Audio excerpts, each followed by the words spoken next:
The case of Jenny Hermoso is back in the headlines. Now the investigating judge has recommended that Luis Rubiales be tried for sexual assault. He could go to prison for up to 4 years. For so many people in Spain, this is a symptom of an overpowerful, overreaching feminist lobby. Se acabó, it's over, is a slogan that trended after the Rubiales kiss. But this battle is far from over. That's all from this edition of Assignment with me, Sofia Bettiza. The producer was Ellie House.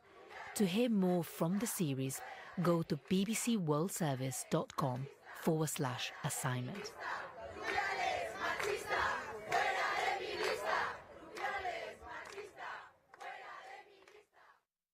That was Assignment from the BBC. I'm Jeff Goods, and this is CBC Radio 1. Good morning, Manitoba. I'm Marcy Marcusa, and this is Information Radio. Thanks for joining us for the morning show on CBC 89.3 FM, 990 AM, on the app or on YouTube. Good morning. Thanks for spending some time with us today. We're on air right till 8:37 AM with the show. And if you need us in traffic, I always start with that on days where we're going to have the weather shifting. Please call us 788-3093. It's wet out there in Winnipeg. It's going to be windy and messy today, and then we are expecting snow. So let's just start with the weather statements. Snowfall warning for Brandon, Neepawa, Verdun, Dauphin, Minnedosa, McCreary, Fisher River area. 10 to 15 centimeters of snow. The Colorado lows moved in already, and we're expecting another 4 to 8 centimeters of snow throughout today. Highest amounts over the higher terrain of western Manitoba near the Riding Mountains. So that is typically how these things come through, and that's what we're looking for. In Winnipeg, we do have a special weather statement, and this is all for southern Manitoba here pretty much, and southeast as well. So we'll be affected to about 4 to 8 centimeters of snow. It's probably going to start for us tonight in the city. So a wet, mild start. Let's say good morning to the team. Good morning, Abby Adiyemi. Abby's watching all of this. Of course, he'll be covering weather. He's also our technical producer on the show. Brad Lilly's behind YouTube this morning. Morning, Brad. Good morning to Corey Funk, who is directing the program and will be covering the commute. And without further ado, Heather Wells is here to talk budget and other stories in the headlines. Good morning. Good morning. Well, the City of Winnipeg's preliminary budget is keeping the property tax increase at 3.5%. That's about $69 more for every Winnipeg homeowner. But it also increases other fees. So we'll hear what's coming up in that regard. Part of the budget as well is plans to close several pools and replace them with splash pads. We're going to speak to people from two of the pools impacted in our next local news at 6:30. All right. Thank you, Heather. You're welcome. We have a couple of Winnipeggers on to talk budget this morning with us, so we'll hear their thoughts. One of them is concerned about recreation facilities like pools. The other says, where's the money for roads and such? He says he's in a position and would have paid more in taxes if he could have got more services. So that's coming up after 7. In the first hour, though, we begin looking at a group in Winnipeg that's hosting nights for people to come and gather, multi-faith gatherings for a Christian group that combines creativity and faith. So we'll find out more about that in Winnipeg.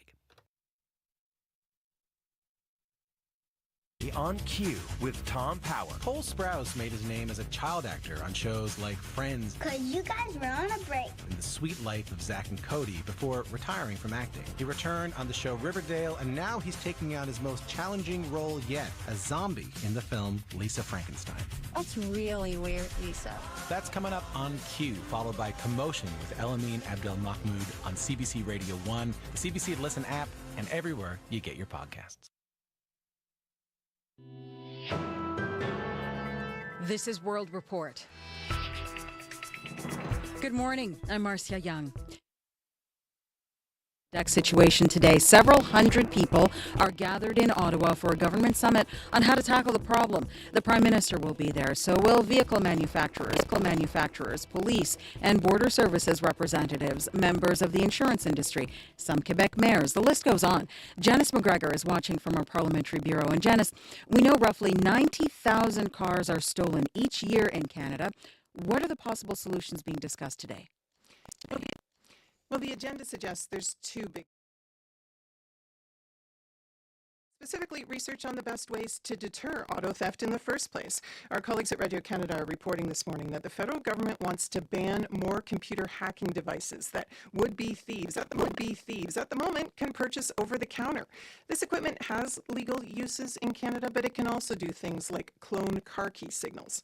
Car makers are part of this summit, but they don't want all the conversation to be about redesigning vehicles to make them harder to steal. They also want the government to focus on law enforcement and securities at rail yards and at the ports. That's going to be the focus of the second session this afternoon. In a letter ahead of the summit, Premier Doug Ford's Ontario government was echoing opposition leader Pierre Poilievre's call for stiffer jail sentences for car thieves. But Justice Minister Uri Farani says these conservatives are focusing on the wrong things. What isn't helpful is when you have slogans and also proposing redundant changes to the criminal code. There's already lots of tools that exist. We're looking to implement action. Public Safety Minister Dominic LeBlanc also was shooting back at Poilievre's claim that security is too lax at the border. He stood at the Port of Montreal and talked about investing in the Canada Border Services Agency after his government cut 1,000 doing this exact kind of work and planned to cut another 400. And speaking of ports, CBC News is reporting the Border Services Agency is struggling to get inspectors trained. Tell us about that. That's right. An audit newly posted online shows that actually none of the investigators working in the border agency's $35 million criminal investigations program had actually completed a full set of its required courses. Fewer than half of the investigators had even completed the introductory course. And that, the audit said, could be negatively impacting the quality of investigations required for effective criminal prosecutions. Thank you, Janice. You're welcome. Janice McGregor reporting from Ottawa. Millions of people across Pakistan are voting today in parliamentary elections. Supporters cheer Nawaz Sharif as he arrives to cast his ballot in Lahore. The former prime minister is the front runner in this contest. At least nine people have been killed in election day violence. Officials have shut down much of the communication across the country because of security concerns. Salima Shivji has more from Islamabad. At a small one, women line up patiently to cast their ballots in a controversial election that analysts have called the least credible in years. A steady stream of voters, with many saying their vote had to count, that things had to change in Pakistan. I have faith in democracy, 51-year-old Nasir Mahmood says, holding up his ink-stained thumb after voting. Only it doesn't really exist fully in Pakistan, he says. Others across the country complained it was harder to vote and to confirm by text message what polling station to go to after authorities cut off internet access nationwide. Mobile calls and data services suspended, with Wi-Fi still working. A move that digital rights groups call inherently undemocratic. Pakistan's Interior Ministry justified the tactic in a statement, calling it necessary to maintain law and order. The statement says precious lives have been lost in recent attacks. That includes 2 bombings targeting election offices on the eve of the vote in Pakistan's restive Balochistan province that killed at least 28 people. Pakistani authorities have blocked the internet in the past to control information, but a shutdown of this scale is unprecedented, particularly during an election that observers say is already problematic. Salima Shivji, CBC News, Islamabad. It is a climate target we have heard world leaders talk about for nearly a decade. The 1.5-degree goal is gasping for breath. Meet the vital 1.5 degrees climate target. We brought the world together to recognize 1.5 as a target. Since 2015, they have been promising to limit the long-term temperature rise to 1.5 degrees Celsius. This morning, a wake-up call. The European Union's climate service, Copernicus, says 2023 was the first time global warming exceeded 1.5 degrees Celsius across an entire year. Catherine Hayhoe is chief climate scientist at the Nature Conservancy in Houston, Texas. She says this does not mean the Paris target has been blown. Because the Paris target is a climate target, which refers to the long-term average temperature over climate timescales, which is at least 10 to 20 years, whereas what we're seeing now is a number of months. But what it does serve as is yet another reminder that as long as our carbon emissions continue to grow, temperature will continue to increase. She says every bit of warming matters and should be taken seriously. The U.S. Supreme Court is hearing arguments today that could decide Donald Trump's political future. He's appealing a Colorado court decision that ruled he should not be allowed to run for president. The CBC's Richard Madden is in Washington. Richard, how did Trump get to this point? This all stems from a landmark ruling from the Colorado State Supreme Court back in December that kicked the former president off the state ballot, citing his role leading up to those January 6 riots on Capitol Hill. Trump's lawyers fought back, so this morning, the Supreme Court will hear arguments on both sides and will soon determine if Trump can stay on the ballot or if he's disqualified. This all centers around an obscure section in the 14th Amendment, which says no person who's engaged in insurrection or rebellion against the Constitution can hold any state or federal office. This is a clause from the Civil War era designed to ban Confederate sympathizers from public office, but Colorado Secretary of State Jennifer Griswold ruled it still applies today. States can rightfully disqualify oath-breaking insurrectionists like Donald Trump, and that is perfectly within the confines of the Constitution and federalism. Now, Trump's lawyers will argue the text of that clause doesn't specifically mention the office of the president. Trump himself has long denied he incited violence on January 6 and is using the case as a campaign rallying cry. They want to silence me because I will never let them silence you. Now, the U.S. Supreme Court doesn't place timelines on its decisions, but in this case, many legal experts believe it'll move fast, given the 2024 presidential election campaign is underway, and its decision could have a major impact on it. Richard, walk us through what happens in the scenarios if he wins or if he loses.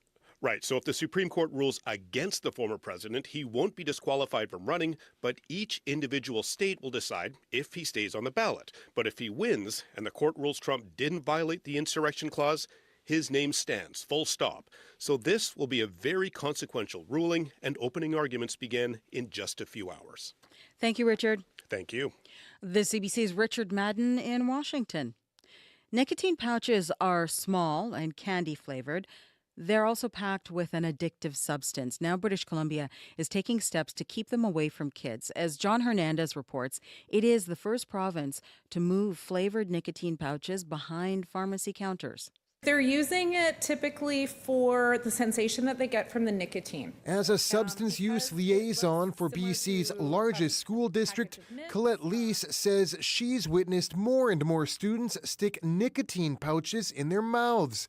The pouches, which go by the brand name Zonic, come in small, colorful cases that look a lot like gum or mints. Looking at it, you wouldn't think it's a nicotine product, and it comes also in the different flavors, and then it's really easy for them just to stick up next to their gums. There's no tobacco in Zonic, but the pouches can have as much nicotine as you could absorb in a cigarette. Last year, it was approved by Health Canada as a product to help smokers quit. There's no minimum age of sale. Amid mounting concerns that kids could get addicted, BC's Premier announced Wednesday that they can now only be sold behind the counter at pharmacies. A kid that wants to buy it can't just grab it off the shelf and take it up to the cashier at the local convenience store. They have to go to the pharmacy counter. We're delighted. We're relieved. It's a measure Smoke-Free Canada Executive Director Cynthia Callard had been calling for since July. She's urging other provinces to follow suit. We would also like to make sure that the federal government steps up and bans the advertising of them. Canada's health minister has pledged to clamp down on how the products are advertised to steer them away from kids. John Hernandez, CBC News, Vancouver. And that is the latest national and international news from World Report News Anytime, cbcnews.ca. I'm Marcia Young.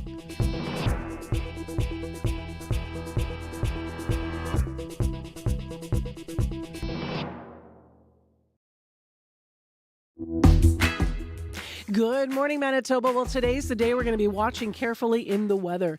As the Colorado low has made itself known, it's going to be visiting for a while in our province. So we're starting with a wet day, a windy day in Manitoba, and in Winnipeg specifically, I should say, later today we're going to get some snow. But other areas of the city, the province are already getting snow and looking like they're going to get even more than our city. So we'll find out more about that with Abby as we talk systems and what's happening in just a moment. Thanks for joining us on CBC 89.3 FM, 990 AM, or on the app or YouTube. This hour on the program, in addition, a Christian group we're going to hear from is hosting a night for people who want to come out and be makers. event. They call themselves Christian Creatives, but it's a multi-faith event, and we'll talk about the need for it in the community and why they put it together. Also, we're going to build on a CBC investigation that Antonia Reid previously had, looking at Ozempic and how it could potentially trigger an eating disorder. So today, she outlined those issues Antonia did on a previous show this winter, but we're going to talk to a researcher at Western University who's been looking at the phenomenon more deeply. So that's coming up just before 7 o'clock this morning. Right now, 6:11 a.m., Heather Wells is in to talk headlines and to talk budget. Good morning to you. Good morning. Well, we're going to begin with the Manitoba government. It's developing a new pathway to accreditation for internationally educated healthcare workers. Details are sparse at the moment, but Labour Minister Malaya Marcelino says it's going to make getting accredited easier. And she says the nursing college is not doing enough to accredit internationally trained nurses. So we're going to hear more about what they have planned. And what do they have planned in Winnipeg as far as our budget? Plans to raise a wide range of fees this year to help cover the cost of running our city. Yesterday's preliminary budget keeps the property tax increase at 3.5%. However, fees for garbage and recycling go up. So do water and sewer rates. And there's a brand new 911 fee. We'll hear all about it in our next local news at 6:30. You got a quick-witted call already from a listener to the newsroom responding to the budget, right? What do they say? Well, they just said, do they think we've suddenly got more pockets? Like in our pants? You said you're keeping the property tax as it is, but in reality, we're paying more, a lot. More pockets in our pants. Yes. So you have to change your headlines. It's a budget for those that wear cargo pants. Deep cargo pants. All right. Thank you, Heather. You're welcome. Of course, we'll have ongoing discussion about the budget and the tough decisions that were made and how tough they're going to be on you. So we'll talk more about it after 7. We've got 2 Winnipeggers in studio with us. One in studio, one on the line with us to look at that through the lens of their lives. So that's coming up. And of course, you know what we're going to say. We always do after every budget comes out, the preliminary budget. You have time to weigh in now. Weigh in with us first. 788-3205 is our listener line. Right now, let's go to Abby Adeyemi, who we're going to give lots of time to today to explain what we're expecting in the weather. Good morning. Good morning. I think I'll just tell you the one word I really dread most this period is the Colorado low. And it's coming our way because Colorado low is actually impacting southern Manitoba and southeastern Saskatchewan, leading to changes in temperatures and a mix of precipitation from today all through Friday morning. For areas like Winnipeg, Steinbach, and other parts of the southern regions of Manitoba, you can expect periods of snow and accumulations of about 4 to 8 centimeters today. And then in the Red River Valley and southeastern Manitoba, the rain and the drizzle that we've been experiencing this morning that we woke up to will continue transitioning to snow later today until Friday morning. With the recent wind and temperatures, roads will be definitely slippery and sidewalks may be very, very tricky, so you need to exercise caution. Now, in southeastern Manitoba, there's a possibility of 5 to 10 millimeters of rain with expected snowfall accumulation of 2 to 6 centimeters. And if you're in areas like Swan River, the Duck Mountains, or the Porcupine Provincial Forest, be prepared for continued snowfall, with snowfall ending later today. And just to interject, I think you misspoke there. So that's west. The west. You just misspoke there. West. Yep. And of course, it's important to note that a return of colder, though still above seasonal temperatures forecasted for the weekend into next week. So you really need to be safe out there. But right now, Winnipeg is at 2 degrees and temperature is going to be falling to around -1 near noon period. All right. Thank you, Abby. You're welcome. So we'll keep an eye on all of this. I guess, the big question is how's it going to impact the commutes? We'll have to keep an eye on that too, Corey Funk. That's right. And the one kind of clue, at least I have so far, is Manitoba 511 highways map right now. And I'm already starting to see road conditions in western Manitoba reported as being deteriorating right now, particularly around Brandon and west of Brandon. Highway 1 is being reported as covered right now. I'd love to get some reports from people to tell me what that actually looks like when you're out there on the highway. highways, how much snow that means, if it's slippery. So would love to get some updates on that. But it does seem like as that system kind of starts making its way east through Manitoba, that western Manitoba seems to be impacted right now in terms of highways. Not so much in Winnipeg, ran through the rain on the way here, but those sidewalks are still very, very slippery. Had to run down the road just to make sure I didn't slip and fall. So curious what you're seeing in the city, but particularly on those highways in western Manitoba. Give me an update on that CBC commuter line, that number 204-788-3093.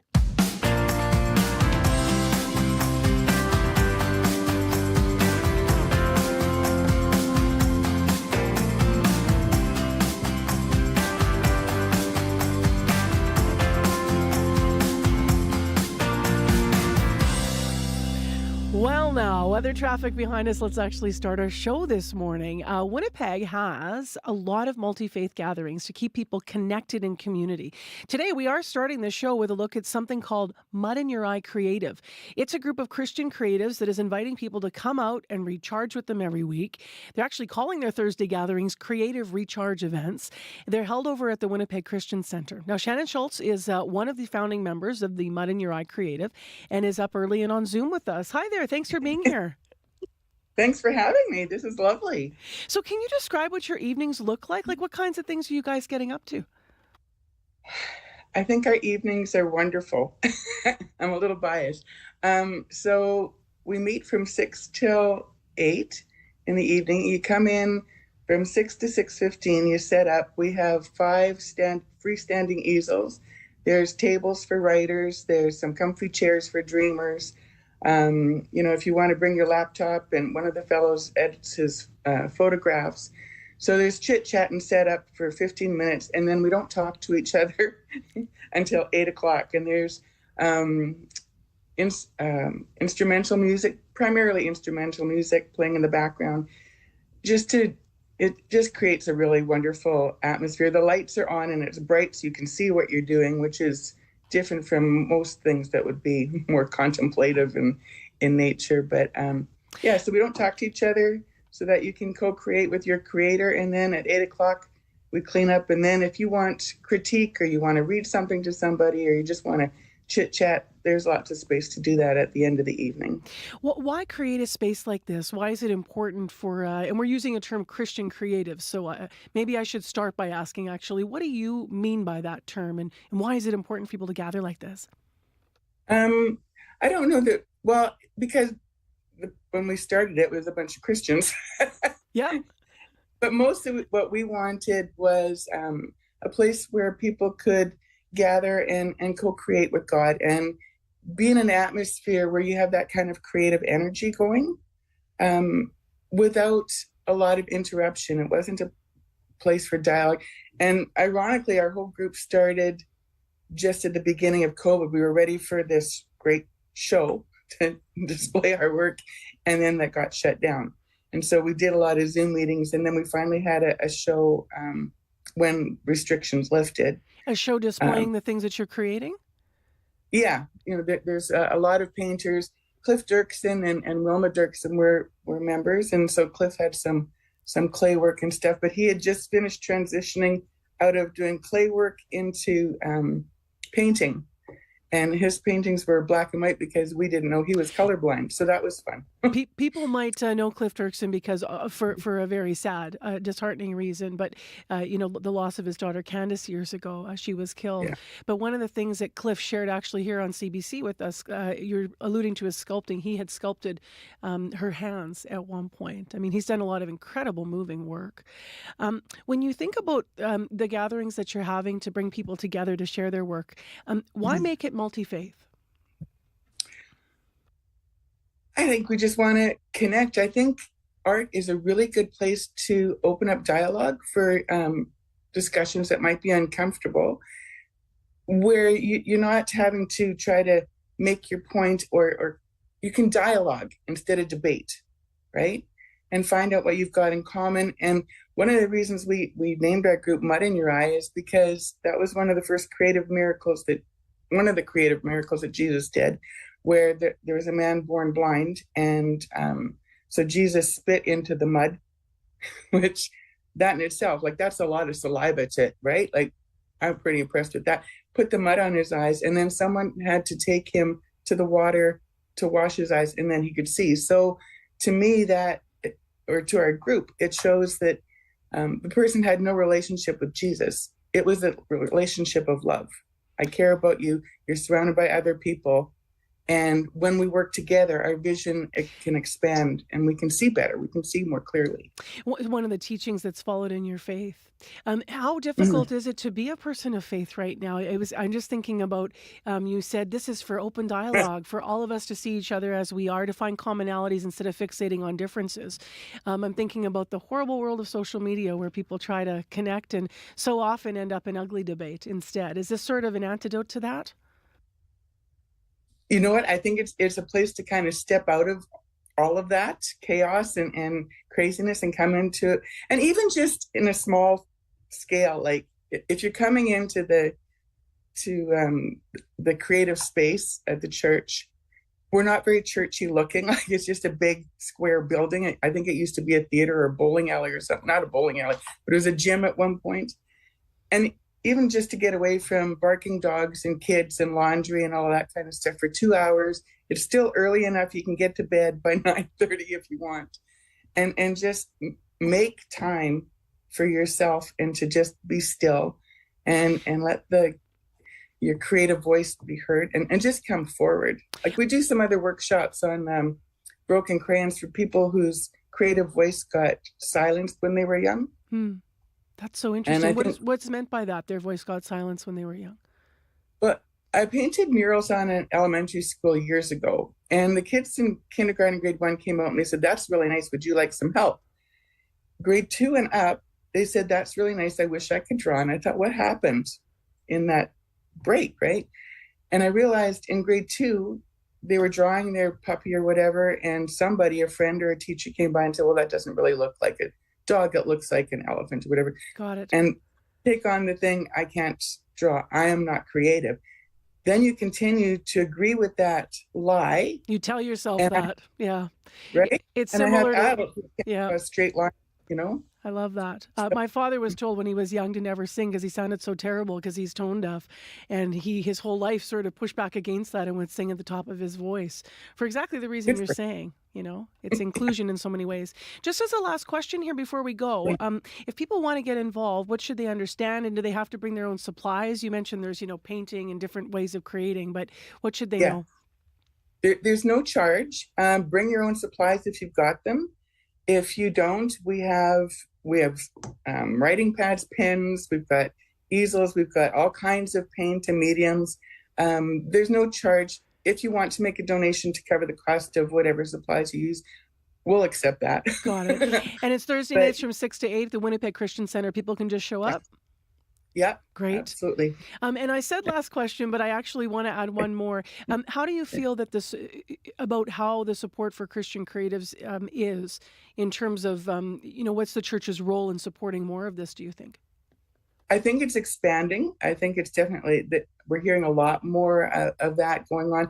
And in outskirts, we've got connections with another young church in St. Pierre. And so they're having a creative element to like a worship night where you're going around to different stations for prayer or dance or whatever. And we just finished having a refreshing time. So there was a lot of creative expression and all kinds of fun. We had a black light thing. It was just a lot of fun. There's a lot of creativity, not just in the church, but I think everywhere, because now more than ever, we need creative solutions to the problems that we're facing. Thank you very much for being up and on Zoom with us this morning, Shannon, and telling us about your group. Thanks for letting me. That's Shannon Schultz, one of the founding members of Mud in Your Eye Creative. And as she was just explaining to us, it does happen every Thursday, Winnipeg Christian Center. That is at 230 Provencher Boulevard from 6 to 8 o'clock. And while Shannon and I were talking here, it's 6:25 a.m. I just want to mention that due to the weather and the Colorado low that's moved in, and Western Manitoba already experiencing some of this, Fort LaBosse School Division is closed. That is due to deteriorating road conditions in that area. So Fort LaBosse School Division is closed today. Time right now, as mentioned, is 6:25. A podcast for runners that only works if you're actually running. A police recruitment campaign that capitalized on the popularity of true crime. and an alternative audio track for Disney's Pocahontas that tells the truth behind the fairy tale. We carry our ancestors with us.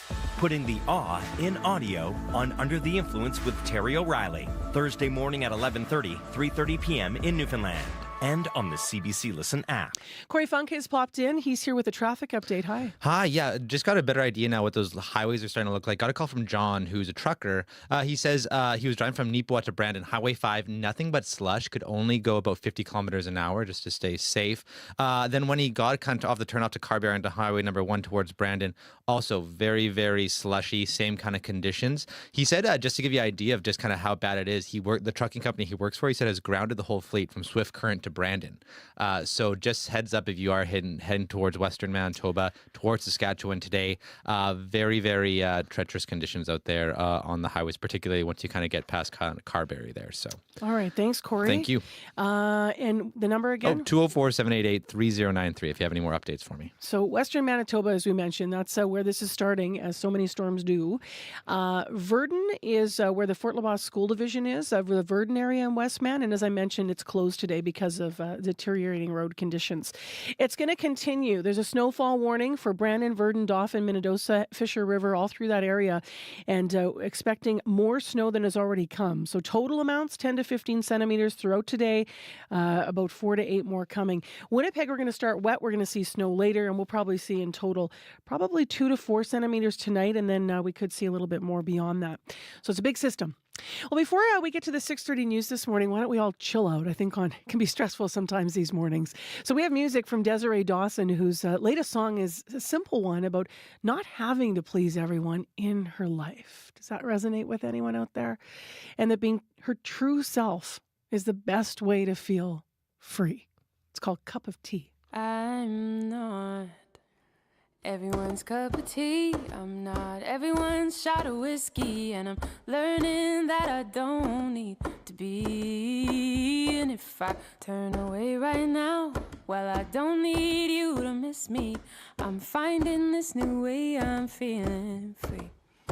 I might not be your glass of water after your day out in the sun, or band-aid your broken heart after battles never won. I might not be your cup of tea or your favorite shot of whiskey, but I'm learning, yes, I'm learning that I'm sure enough for me.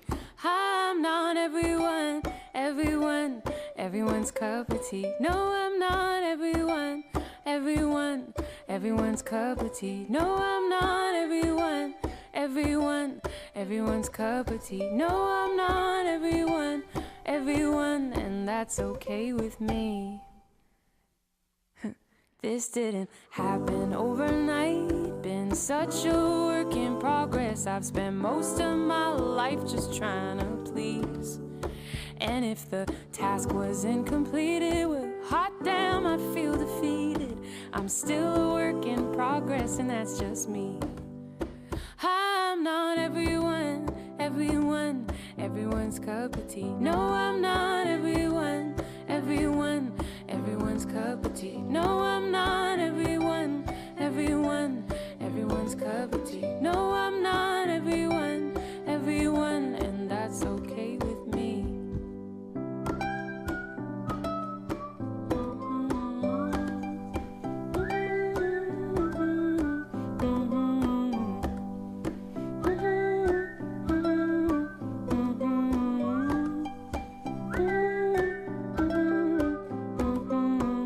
I'm not everyone's cup of tea. I'm not everyone's shot of whiskey, and I'm learning that I don't need to be. And if I turn away right now, well, I don't need you to miss me. I'm finding this new way I'm feeling free. I'm not everyone's cup of tea. No, I'm not everyone's cup of tea. No, I'm not everyone's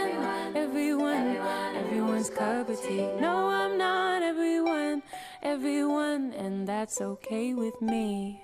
Early morning song for all the people pleasers out there to reset. Desiree Dawson, if you want to check out her music, she's out of White Rock, British Columbia. Tune's called Cup of Tea. Time right now for your CBC Winnipeg News. This is CBC News. Good morning. I'm Heather Wells in Winnipeg. At 6:30, we've got some light drizzle. It is 2 degrees in downtown Winnipeg. We have a mess of moisture heading our way. A Colorado low already being felt in western Manitoba. Snow in western Manitoba totaling 15 centimeters is expected to pull out of that area this afternoon. In Winnipeg, our drizzle becomes snow this afternoon and it gets windy. Our temperature will fall to -1. Winnipeg plans to raise a wide range of fees this year to help cover the cost of running this city. Yesterday's preliminary budget at City Hall keeps the property tax increase at 3.5%. However, fees for garbage and recycling go up by more than $10.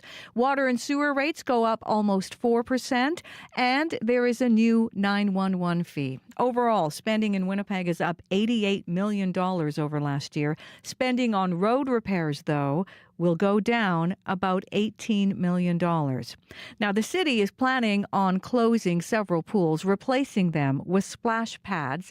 The city's draft budget includes plans to close up to 20 outdoor wading pools over the next few years for a savings of about $20 million. 3 other pools in the city are also slated for closure, including Happy Land Park Pool in St. Boniface. Now, that doesn't sit well with Teresa Quick in the South St. Boniface Residents Association. They've been fighting to keep the pools open. We have been asking the councillor and the city to put money aside for this pool for years. We have nothing to replace it. It's an outdoor pool. This is where the kids go to learn to swim. It needs to be fixed. Winnipeg's Brooklands neighborhood may also lose its pool if this preliminary budget passes as is. Eldon Ross Pool is slated for closure. Michelle Kirkbride is the center's coordinator at the Norwest Co-op, and she says the kids in that area don't have much else. I know that probably this decision for them didn't come easy, but that being said, we also know that this will be a huge loss for this community. It's a community that has few services in it already. If the pool closes, Kirkbride plans to push the city to increase other programs and services at the nearby community center. The Manitoba government is developing a new pathway to accreditation for internationally educated healthcare workers. Details are sparse right now, but Labour Minister Malaya Marcelino says it will make getting accreditation easier. For example, she says the nursing college isn't doing enough to accredit internationally trained nurses. Manitoba currently, unfortunately, is, I want to say, the worst jurisdiction currently for accreditation for internationally educated nurses. So that is the hole that we're climbing out of, and we are going to do it. Just 7 internationally educated nurses were certified by the College of Registered Nurses of Manitoba through the first 10 months of 2023. But hundreds more internationally and domestically educated nurses took an indirect path to getting registered. Instead, they applied through a different province first. The federal government is hosting a summit today on auto theft. Global demand for stolen vehicles is huge. So that's the one real problem, and we can't control that. Detective Inspector Scott Wade with the Ontario Provincial Police. He and other police officials are at today's summit, along with border agents, politicians, and representatives from the auto industry. The Trudeau government is hosting the event in response to the latest figures showing more than 90,000 vehicles are stolen every year in Canada. And police say most of the thefts are linked to organized crime, with a significant number of stolen vehicles ending up in countries across Africa and the Middle East. It is happening again in Iceland. A volcano is erupting once more in the southwest part of that country. Live video streams show more of that bright orange lava spewing from the ground. It's rising as high as 80 meters in the air. Officials say there are no threats to towns or power plants, but one of the country's biggest tourist attractions, the geothermal Blue Lagoon Spa, is not far from the site. It is closed today. This is the 6th volcanic eruption on that peninsula in Iceland since 2021. You can hear more national and international news coming up on World Report at 7. And you can find more Manitoba news, including more details on yesterday's preliminary budget for the city of Winnipeg. Just head to cbc.ca/Manitoba. Thank you, Heather. You're welcome. With more on the weather today, here's Abby Adiyami. Good morning. As you step out today in Winnipeg, you'll be greeted by damp Winnipeg, and we are currently at 2 degrees, we're dropping to -1 later this afternoon. Also in the forecast, we've got a special weather statement for southern Manitoba, and for western Manitoba, it's a snowfall warning. The statement for southern Manitoba include Winnipeg, the Interlake, with a Colorado low making its presence felt, and we're expecting 10 to 15 centimeters total of snow for western Manitoba, and another 4 centimeters today. And the drizzle we have in the morning in Winnipeg will turn into snow later today. But right now, Winnipeg is at 2 degrees. Over to you, Corey. Right. Right now, that's kind of reflecting in the highway so far. Western Manitoba right now. Just got a call from John about 10 minutes ago. He's a trucker driving from Nicotine to Brandon, Highway 5. Nothing but slush. He says he has to go 50 kilometers an hour. Once he turns on to the number 1 at Carberry heading towards Brandon, same thing. Really, really poor conditions. He even said the fleet that he works for has actually just grounded the whole fleet from Swift Current all the way to Brandon. Just that's kind of how bad the conditions are right there on those highways. Got a call from Deb as well. Turtle Mountain area as well. They've just seen freezing rain for the past few days, and there's just like a thick layer of ice kind of on everything right now. So careful if you're in the Turtle Mountain area hitting those highways, particularly highway number 10. Probably going to be also quite slippery as well. If you have any other updates, give me a call on the CBC commuter line, whether on the highways here in the city, 204-788-3093. Okay, I'm doing this in live time, so forgive me here, folks. I've got about 10 screens open. We're getting school closures coming in fast and furious, so let's just cover what we know. Fort LaBosse School Division is closed due to deteriorating road conditions. Also got notified by Beautiful Plains School Division buses aren't running there today. Southwest Horizon School Division buses and classes are canceled as well due to poor weather. So obviously this is all in the west. As we've been telling you, that's where the storm has started to move in. So lots of snow out that way. If you have any other school division closures to notify of us, radio 893 at cbc.ca. We'll get them on the air as you get them to us. It's time for business news via Zoom. Crystal Ramlakan is here with our business report. Good morning. Hi, good morning, Marcy. So let's start with news about trade. For the first time in 2 decades, the U.S. is buying more from Mexico than from China. And I suspect there's big implications to that. Yes, so this shift really highlights how increased tensions between the U.S. and China are altering the flow of trade. So goods imports from China dropped 20% last year, and American consumers and businesses are turning to places like Mexico, here in Canada, Europe, South Korea, India, and Vietnam for things like auto parts, shoes, toys, and raw materials. So this is partly a reflection of the pandemic. Supply chain issues made it more expensive to ship from China. And now with higher interest rates, Americans are just overall buying less. So the decrease in trade is also linked to tariffs imposed by the Trump administration and maintained by the Biden administration. For more on this, we spoke to Carlo Dade, who is the director of the Canada West Foundation. That's a think tank based in Calgary. And he says this has implications here as the U.S. is our major trading partner.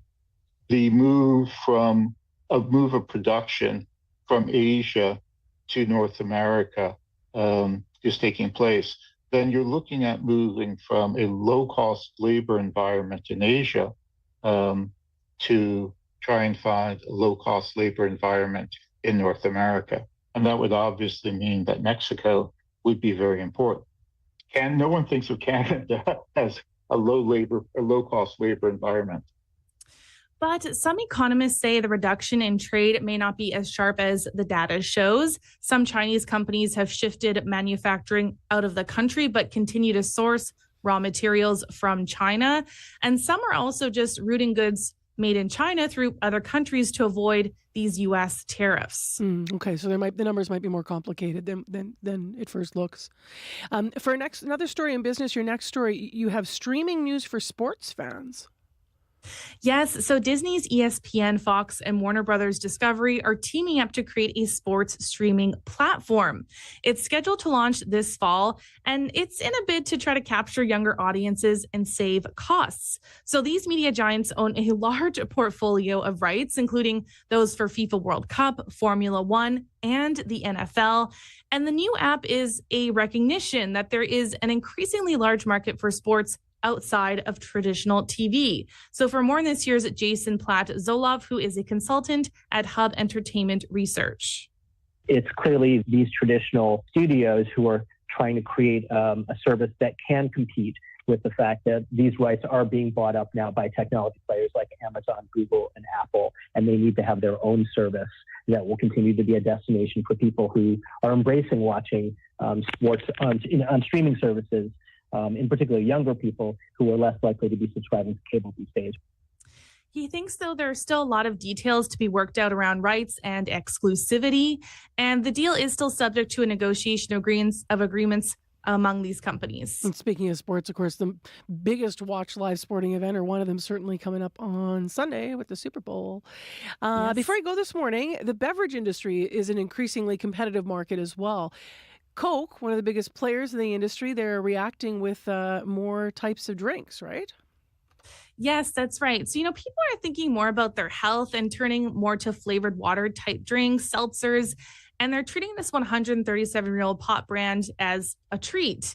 And so the soda has tried to counteract by experimenting with new and kind of out there limited flavors, but its latest try, Coca-Cola Spiced, is its first permanent addition in a while. So it's an attempt to cater to changing tastes and demographics. People are looking for more bold and complex flavors, a trend that we've seen in food. And the company says the new drink blends the traditional flavor of cola with raspberry and spiced flavors. So for more on this, here's Dwayne Stanford, who is the editor and publisher of Beverage Digest. If you want to keep a brand fresh and you want to keep a brand growing over time and keep it healthy, you really need to make sure you're reaching that new group of consumers, younger consumers. So one of the ways that you do that is by reaching out and tying yourself to things that they are passionate about, whether it be music or entertainment, video games. But you also try to meet them where they are when it comes to the kinds of flavors that they want, the type of products that they want. So sales growth of flavored sodas have been outpacing cola for a while, and Coke is feeling the competition from smaller brands that produce punchier and fruit-inspired flavors like Olipop and Poppy that have attracted consumers' attention. Heather did a little bit on this yesterday, so we took a vote on the team about spiced Coke, and it was 50-50. So out of the four of us that are our live team, two people were like, yeah, I was one of them. I'm like, oh, maybe with the spices, and other people were like, no, wasn't for Abby, for example. I think I'd try it out, but I like the classic too. What's up in the markets, the numbers? So in Europe, markets are slightly higher as investors digest a slew of corporate earnings. Germany is up, the UK is down, France is up.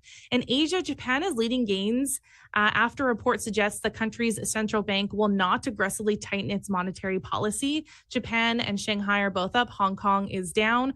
Oil is up at 78 cents to 74.64 US per barrel. Gold is down 10.30 to $2,041.40 US per ounce. And the dollar is down more than a tenth of a cent to 74.17 cents US. All right, Crystal Lee Ramlakan, thank you. Thanks, Marcy. With Business News, that's Crystal Lee Ramlakan.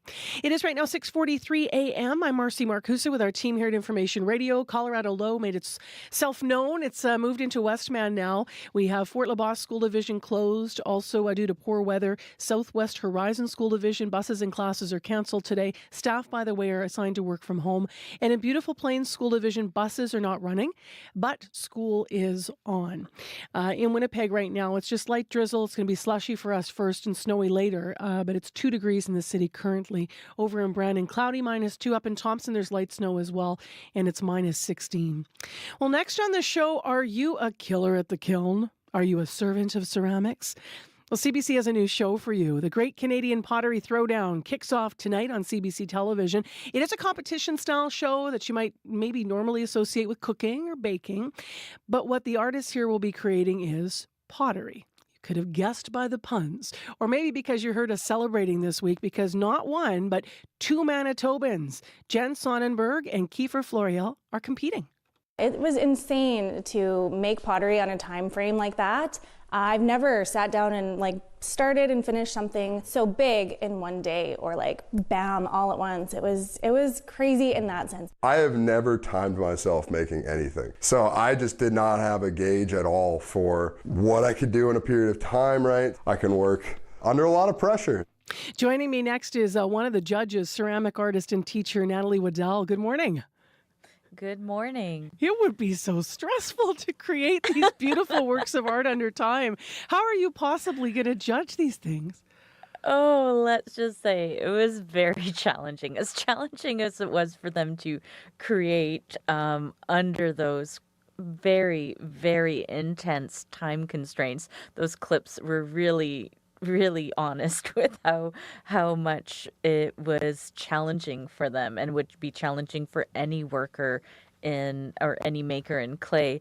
The judging of the results was really hard in the sense that everybody just made such great work, and it just made it was great and also terrible that they were all wonderful artists. Yeah. So is the format the same as, for watching Great Canadian Baking Show on CBC and such? And I Very watch similar. a lot of these. Okay, so they have different challenges that they compete in, and they make, how many pieces of pottery do they make in sort of 1 week, let's say, in one episode? You know what? Each episode is different. So just like the baking and cooking reality shows that are out there, they're given a set of challenges to produce each episode, and the style and size and number is really it changes all over the place. So really you're gonna just have to tune in. You and your own career in pottery and connection to pottery obviously is established now, but how did you get started with this medium? Well, over 2 decades ago, I decided I really wanted to switch to working in a creative sector, and ended up at a ceramic studio where I spent a lot of time glazing and loading kilns and decorating pottery and teaching people how to do this. And I really found a lot of joy and satisfaction in it, to the point where I decided I really wanted to deep dive and get formally trained and educated with ceramics to understand more about the science and technique behind it, so I could then creatively explore it on my own for hopefully the rest of my life. So that's what I've been doing since then.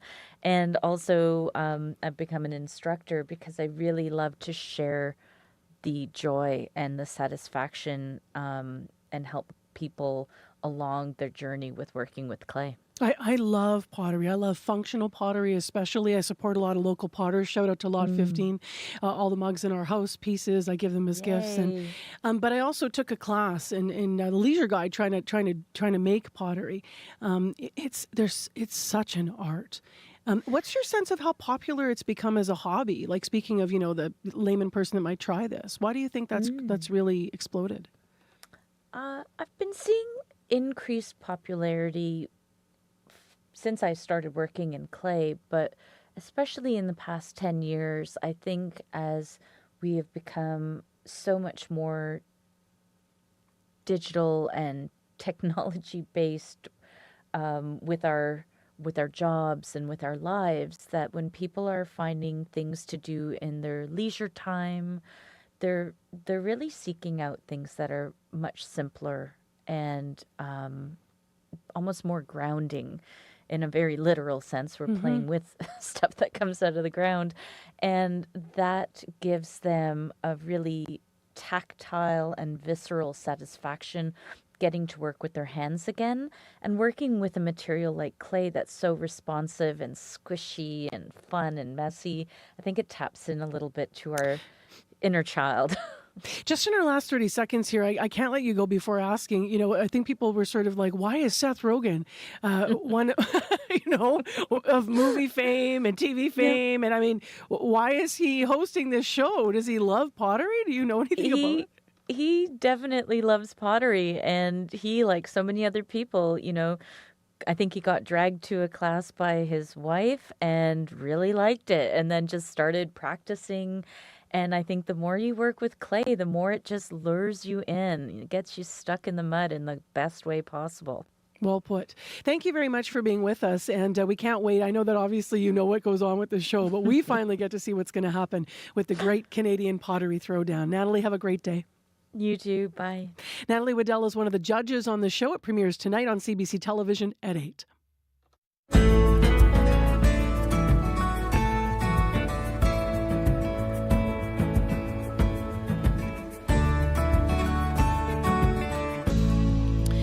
9 minutes to 7 before I turn my attention to our next interview. During our last interview, Heather Wells popped in. The Park West School Division, buses canceled, schools on. Beautiful Plains Division, buses canceled, schools on. We mentioned Southwest Horizon, classes canceled, staff to work from home. Fort LaBosse closed entirely due to deteriorating road conditions. So we now have 4 divisions that are affected by what's happening with our weather system in Manitoba this morning. Well, next on the show, going on a diet to lose weight could have unintended consequences, and some experts warn that doing so could trigger an eating disorder. The same could apply, though, to someone who uses Ozempic if you lose weight using that drug. The drug Health Canada has approved to treat type 2 diabetes. So you might recall recently CBC national reporter Antonia Reid outlined some of the concerns. She was on the air with us. But our next guest has co-authored an article that looks at some of the research on the academic news site, The Conversation. Samantha Withnell is a PhD candidate in the Department of Clinical Psychology at Western University. Good morning. Good morning. So for those that missed Antonia's piece, how could losing weight through dieting potentially trigger an eating disorder? Yeah, so going on a diet is actually one of the strongest risk factors for developing an eating disorder. And there's a few reasons we think this might be the case. So if you think about the outcomes of going on a diet or losing weight, the most common outcome is that it doesn't work. You don't lose the weight or you gain the weight back. And then that might lead you to engage in some more extreme form of dieting. It's also a double-edged sword. Often we think that dieting is going to make us feel a lot better about ourselves, and it often doesn't. Or we might actually feel better. We might get positive feedback from others. And then it feels really important to maintain that weight loss and do whatever we can to do that. I want to actually go straight to your research. What does your research say about weight loss and satisfaction with one's appearance in relation to a person's overall happiness? So I was really curious about this question of, we assume that losing weight is going to make us feel better about ourselves, make us like our body more. And I wanted to look at whether that was the case. So I had a large sample of students from Western University who had recently lost weight, and I followed them for 6 months. And most of them actually didn't feel any better about their body, and some of them actually felt worse, which I think was not what we were expecting. My mom, when I was young, lost 100 pounds. She needed to for her health. Was it 80 or 100? Anyway, significant amount of weight. And it was interesting when she talked to us, myself and my sister, because she would say, you know what? People used to tell me I was too fat. Now people are telling me I'm too skinny. And she said, girls, and she kind of talked about us through that lens of happiness, of self-worth, of all of those things. And I was always really grateful for those lessons through her lived experience. It's so interesting that you're researching this. I want to ask you an Ozempic question. So Ozempic is only approved in Canada to treat type 2 diabetes. What might the impact be on someone who might be already prone to having an eating disorder?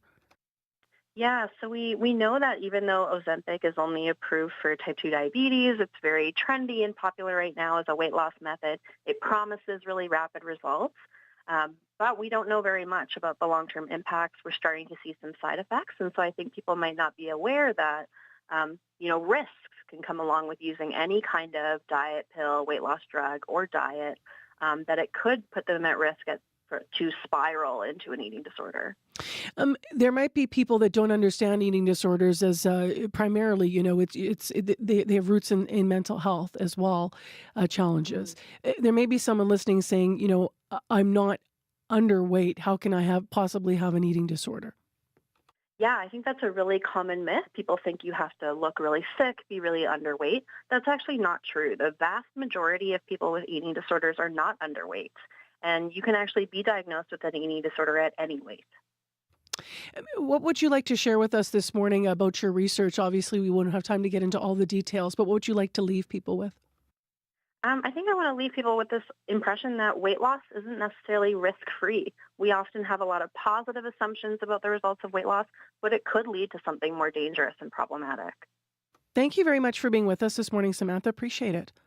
Yeah, thanks so much for having me. Samantha Whitnell is a PhD candidate in the Department of Clinical Psychology at Western University.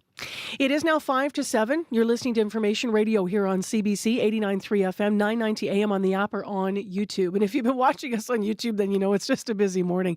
Heather's been in and out offering up changes to school divisions and what their decisions they're making this morning because of the weather.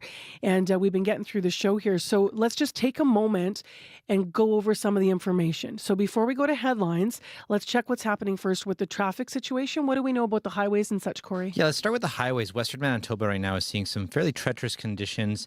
Heard earlier from a trucker, John, who was driving from Nicotine to Brandon, said very slushy. He had to go 50 kilometers an hour. And just as you get further west out of Brandon, he said that the company actually that he works for has actually grounded the whole fleet from Swift Current to Brandon. So that kind of tells you a little bit about how poor the conditions are in Western Manitoba. Also, Turtle Mountain, Deb from Turtle Mountain says freezing rain has made Highway 10 in particular very slippery as well. Here in the city, a couple things also to keep an eye out for. There's a King Edward in Saskatchewan. There's a train crossing lights are continuously flashing there. The crossing arms may also be down as well. Traffic's actually being rerouted at Dublin, either east or west. That's probably going to cause some pretty significant delays today for southbound King Edward at Saskatchewan as well. Southbound Pembina at the perimeter, there's a stopped car in the shoulder, so keep left if you're heading towards the perimeter on Pembina. Give me an update if you see anything else going on out there. 204-788-3093. All right, thank you, Corey. So let's look at the forecast here. We have a special weather statement for the city of Winnipeg, the Red River Valley, and largely the south and southeast. In Winnipeg, we're going to be mostly wet today, slushy today. Then we have snow later. In total in the system, probably 4 to 8 centimeters of snow. The starting point, as you've been hearing, is Western Manitoba, so it's already causing issue. In total, about 15 centimeters to fall over Westman through this Colorado low. Here is what is closed in terms of school divisions. Fort LeBlanc School Division is closed. Southwest Horizon School Division is closed, although in that division, staff are assigned to work from home.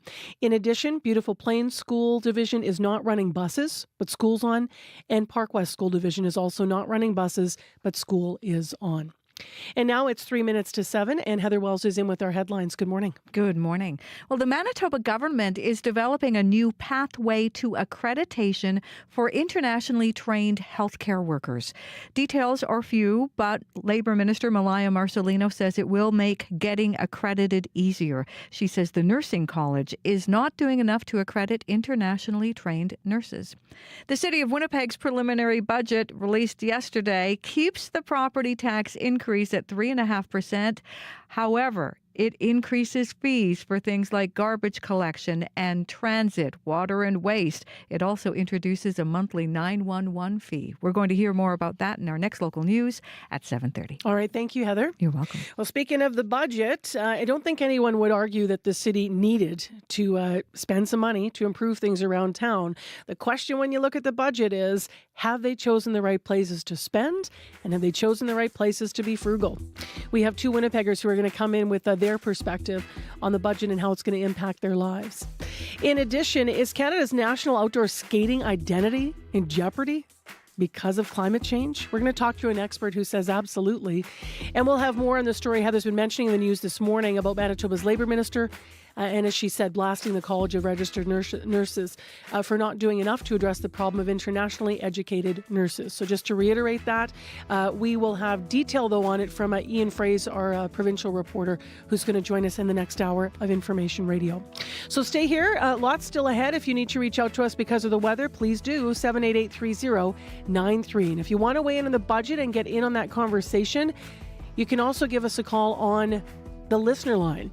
That line is 788-3205, or you can write to us on Facebook on my Marcy Marcusa page. Lots still ahead, though. First, World Report, the latest in national and international news at 7.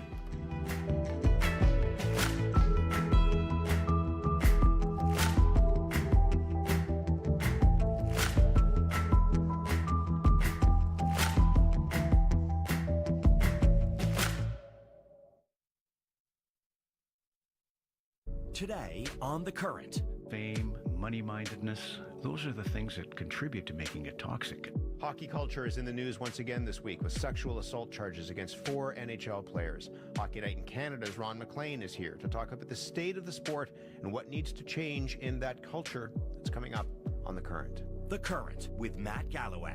This morning at 8:37, 9:07 in Newfoundland, and on the CBC Listen app. This is World Report. Good morning. I'm Marcia Young. Major cuts are coming to BCE. That is the parent company of the Bell telecommunications giant. The company announced this morning it is poised to lay off 9% of its workforce. My World Report co-host John Northcott is tracking this story. And John, what do we know so far? Marcia, we know one of the largest media and communications companies in this country is making major cuts again, and they're putting a lot of blame at the feet of the federal government. That 9% cut will represent some 4,800 jobs. In the company's own description, quote, a significant workforce restructuring, the largest in 30 years. As well, it's going to sell off a big chunk of its iHeartRadio network, shedding 45 of its 103 stations in BC, Ontario, Quebec, and Atlantic Canada. The company says it hopes to be able to mitigate some of the job losses with vacancies and attrition. This is the second big round of job cuts by BCE in a little more than 6 months. You'll recall last year they cut 1,300 workers, including a number of high-profile CTV journalists, cutting almost all of their foreign bureaus. In making the announcement, BCE took aim at the federal government, blaming, quote, an increasingly unsupportive federal government and regulatory decisions. So what's that all about? Marcia, earlier this week, BCE had asked the federal cabinet to overturn a CRTC decision that ordered the telecom to give competitors more affordable access to its fibre network in Quebec and Ontario. In making the call, BCE argued that the federal communications regulator's order could lead to Canada falling behind in the digital economy. Now, just days later, a big announcement of significant job cuts hitting home with thousands of workers across the country. Thank you, John. Thanks, Marcia. John Northcott with me in studio. It is being called an epidemic. In Ontario, the government says a vehicle is stolen every 14 minutes. Quebec car owners are also bearing the brunt of Canada's auto theft crisis. Today, federal government ministers, insurance companies, and police will meet in Ottawa trying to find solutions.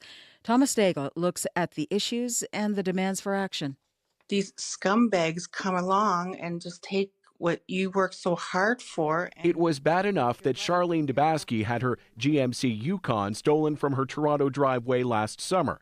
But then last week, the thieves returned to target her new truck. I was like, oh my God, I was invaded again. It was very traumatizing for me. Thousands across Ontario and Quebec have endured similar nightmares.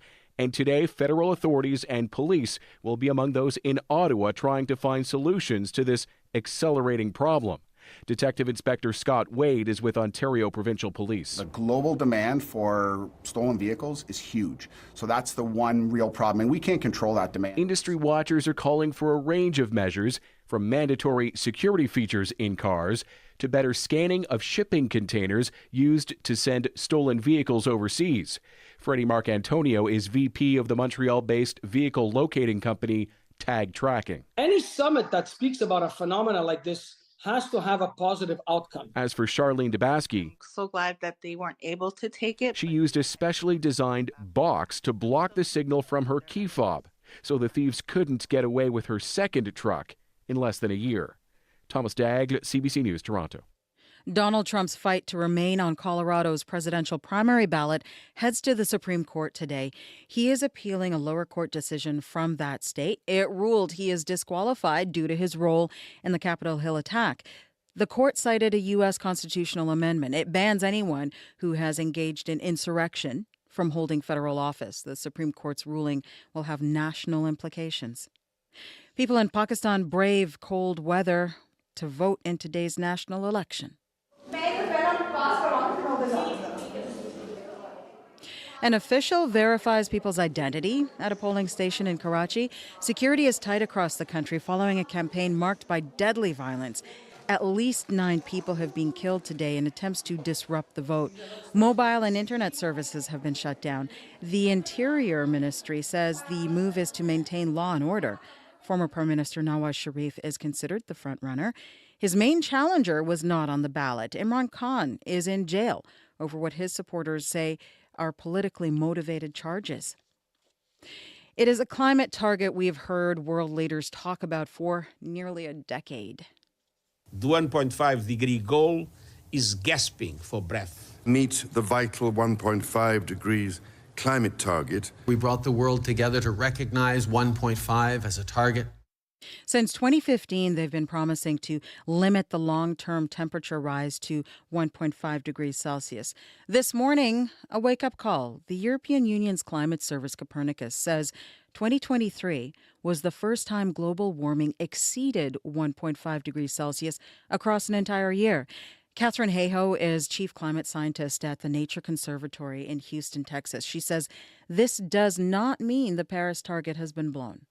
Because the Paris target is a climate target, which refers to the long-term average temperature over climate timescales, which is at least 10 to 20 years, whereas what we're seeing now is a number of months.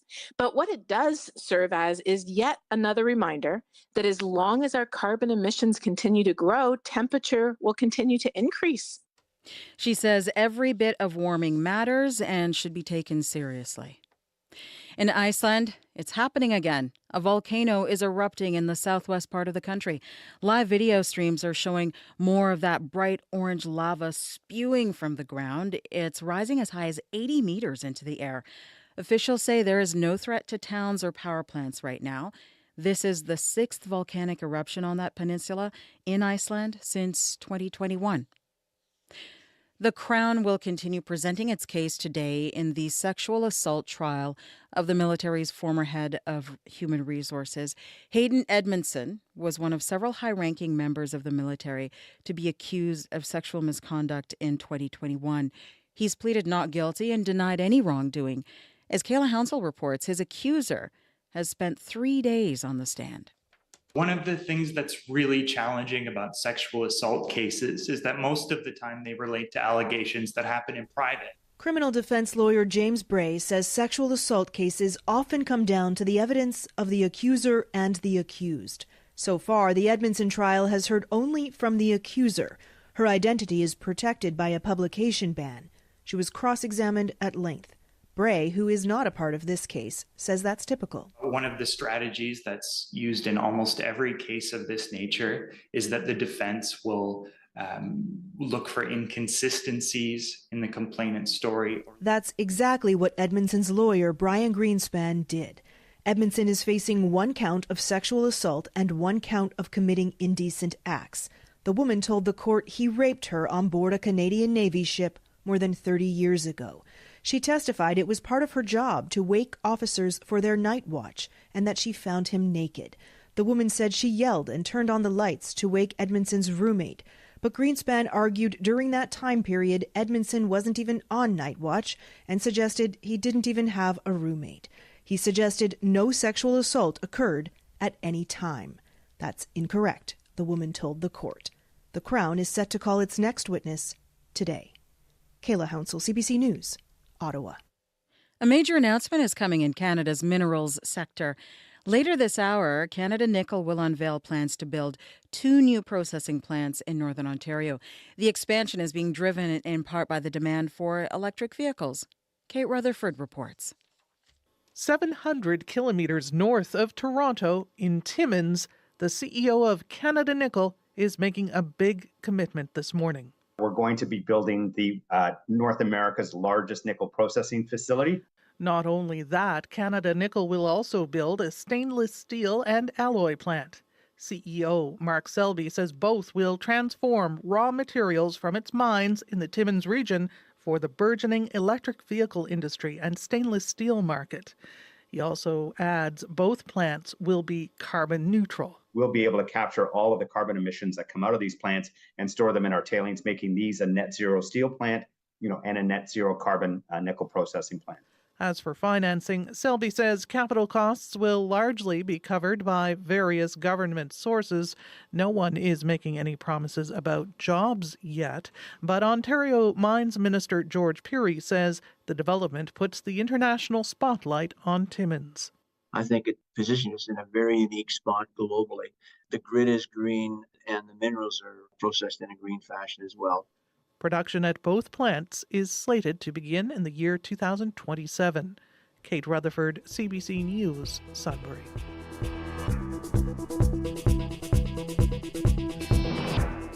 And that is the latest national and international news from World Report News Anytime, cbcnews.ca.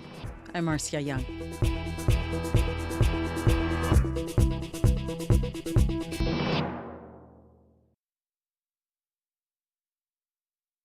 Good morning, Manitoba. I'm Marcy Marcusa. This is Information Radio. We're live in downtown Winnipeg, and we have challenging weather, to say the least, that has moved into Manitoba. Western Manitoba particularly affected. So we'll have a list of school closures and bus cancellations in a moment. And, of course, we'll also have a deeper look at the Colorado low that's moving through. For Winnipeg, we're starting mild today. We'll see the snow a little bit later. Mostly going to be slushy and windy for the day.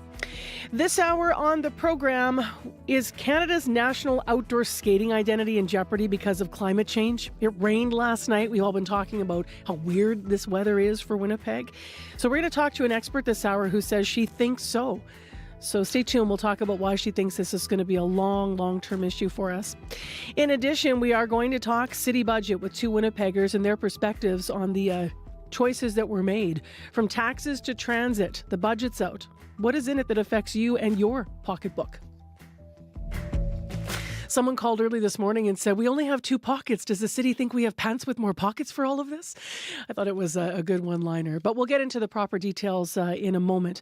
Right now, let's go to Heather Wells, still talking budget with our headlines. Good morning. Good morning. Yes, pools in the budget. The city of Winnipeg wants to close several pools, replacing them with splash pads. Among the pools slated for closure, Happy Land Park Pool in St. Boniface and Eldon Ross Pool in Brooklands. We're going to hear from people who say kids in those areas really don't have a lot of other options for recreation. They're going to push back at the city, hoping the city reconsiders. So we'll hear about that. Also, the Manitoba government is developing a new pathway to accreditation for internationally educated healthcare workers. There are a few details, but Labour Minister Malaya Marcelino says it's going to make getting accreditation easier. We'll hear from people involved in that system, and one nurse in particular who hasn't been able to nurse in this country since she moved here from Germany. That's coming up in our next local news at 7:30. All right. Thank you, Heather. You're welcome. Ian actually is going to be in, Ian Fraser, provincial reporter, with a full deep report on that as well. So that's he's on the show just before 8 o'clock. Let's get into the weather forecast. All of this issue we're talking about is because of a Colorado low. Abby Adeyemi is here to talk about what is expected in our advisories. Good morning once again, Marcy. As we start the day, the city is waking up to 2 degrees with light drizzle outside. You just need to take it easy as you start your day. Now, southern Manitoba has been affected and feeling the impact of that Colorado low this morning. The snow has been falling since yesterday in western Manitoba, and that snow will end this afternoon into the evening. And Brandon and Dauphin areas expect another 4 to 8 centimeters. Areas along Riding Mountain will have the heaviest snowfall that will be coming their way. In Winnipeg, the Interlake and southeast Manitoba this morning, drizzle will switch to snow this afternoon, and we'll be seeing about 5 to 10 millimeters of rain if possible, and then followed by 2 centimeters of snow.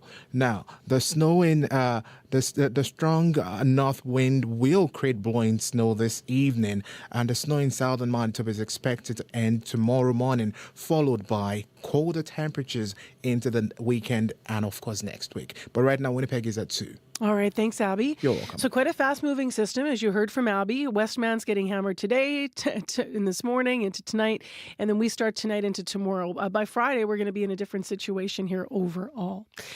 Well, as you can imagine, we do have issues with the roadways. Let's get into we'll do the traffic conditions first, and then I'll do school closures. That's right. Slippery and slushy is the reports that I'm getting about the highways in western Manitoba, particularly Highway 5, Highway 1, particularly from Carberry to Brandon. So be careful if you are hitting those highways. As well, Highway 10, heard from Deb and Turtle Mountain, very, very slippery after quite a lot of time of freezing rain that they've had out there. As well, John the trucker called. I've been talking about him all morning because he actually said that that the company that he works for, that they've actually just grounded the whole fleet from Swift Current right to Brandon. So that gives you a bit of an idea of what those highways are like in Western Manitoba right now. He said he had to slow down to 50 just to stay on the highways, particularly Highway 5 and Highway 1 from Nipowa to Brandon. Here in the city, got a call just from Cam right now.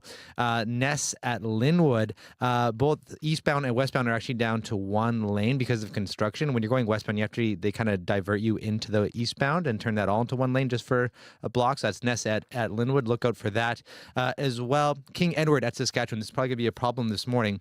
There's train crossing lights that are continuously flashing, and the crossing arms may be down. So it looks like there may be a malfunction or something going on there.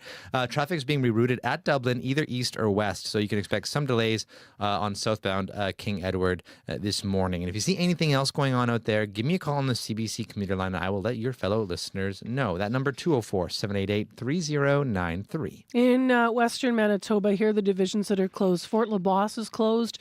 Also, Southwest Horizon School Division's closed. Staff assigned to work from home, though. Beautiful Plains isn't running buses, but school is on. And in Park West, also no buses. School is on. And finally, Rolling River School Division buses are canceled. Community schools are open, but colony schools in that area are closed in the Rolling River Division. Time right now is 7:15 a.m. You are with CBC.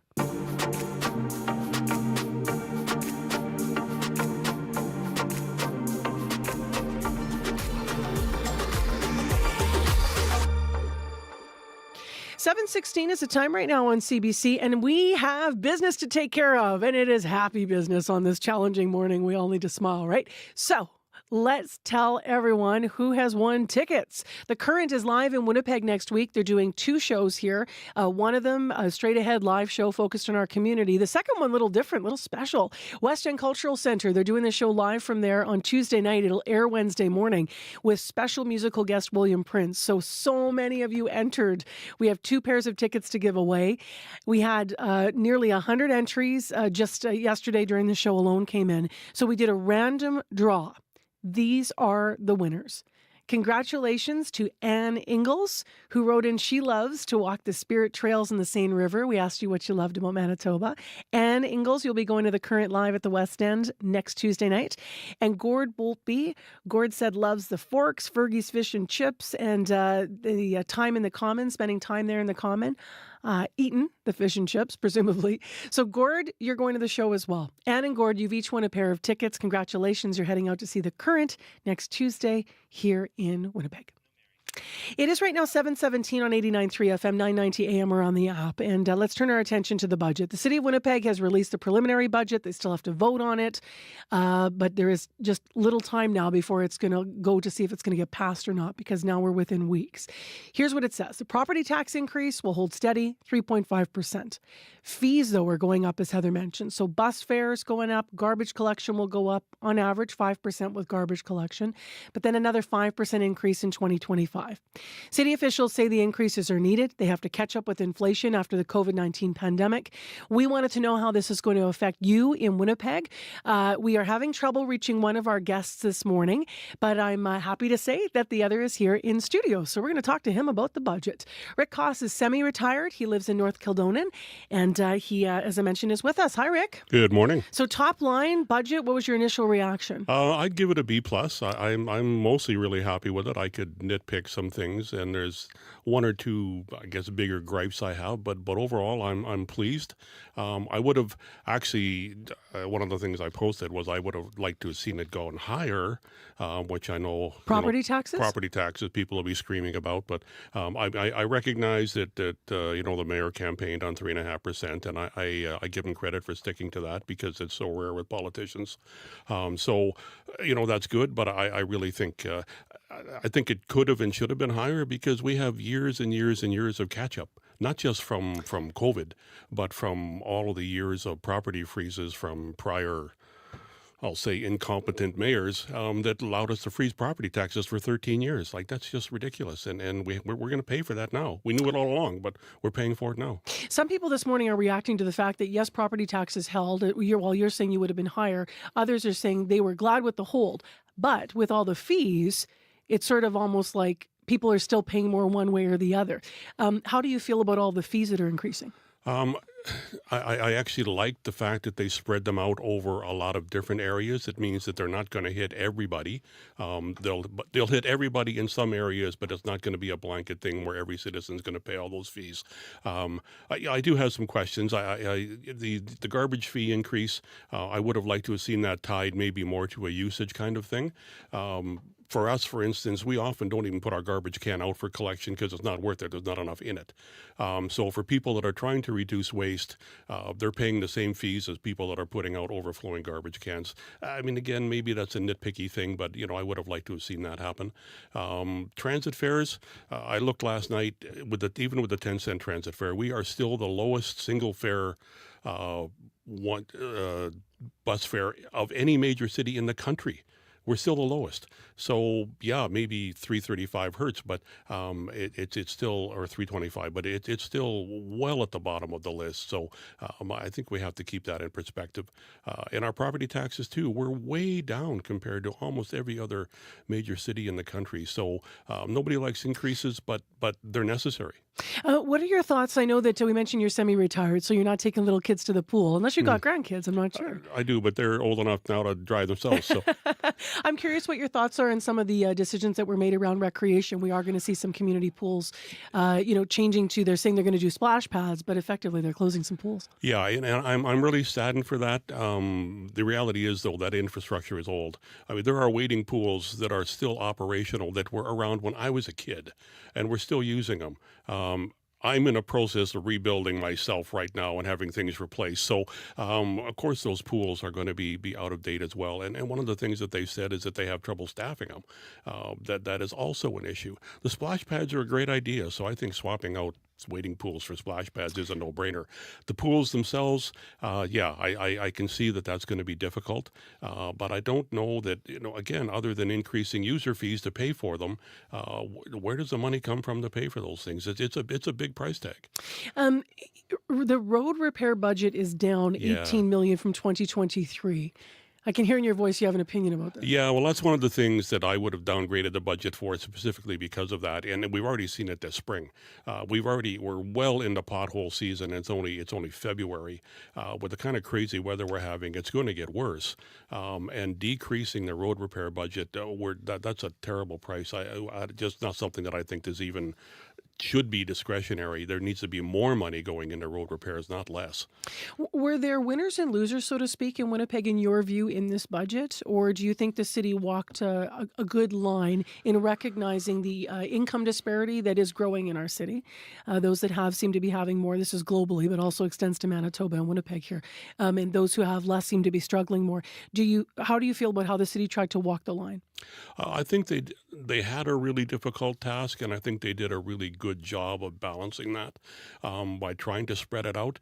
The 1% increase on the hotel tax or whatever, that really, in my opinion, is going to have zero influence on whether somebody stays in a hotel room in the city or not. And that money's going to city beautification, downtown cleanup. I think that's fantastic. And I was talking to my granddaughter last night about this, and we were about the budget, and she's trying to put it into perspective. And she's 18, so doesn't really have a huge grasp on city finances. And I said, the reality is the property tax increase, if you break it down with the numbers the city has put out in terms of the average household value, it's a Big Mac a month.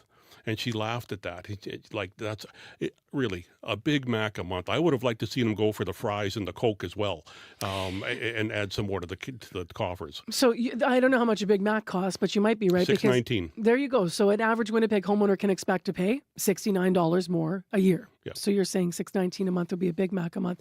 How much more? Some people, of course, as you've acknowledged, might say that's difficult for them. So sure. I respect that. But how much more would you be willing to pay if 3.5? Just asking your personal perspective here. Well, I would have seen 5. 5% I would have been happy with. That goes from $69, I think I figured it out, to like $98 a year. If you look at it over a monthly basis, it's not a lot of money. For you could have handled that. Yeah, and one of the things that we really have to look at is building up the rainy day fund again, because it's been squashed. In terms of you were a longtime business owner in community. What are your thoughts on the budget and what is in here or missing for the business community? Well, I philosophically and all, I hate the business tax, and I hate our dependence on the business tax.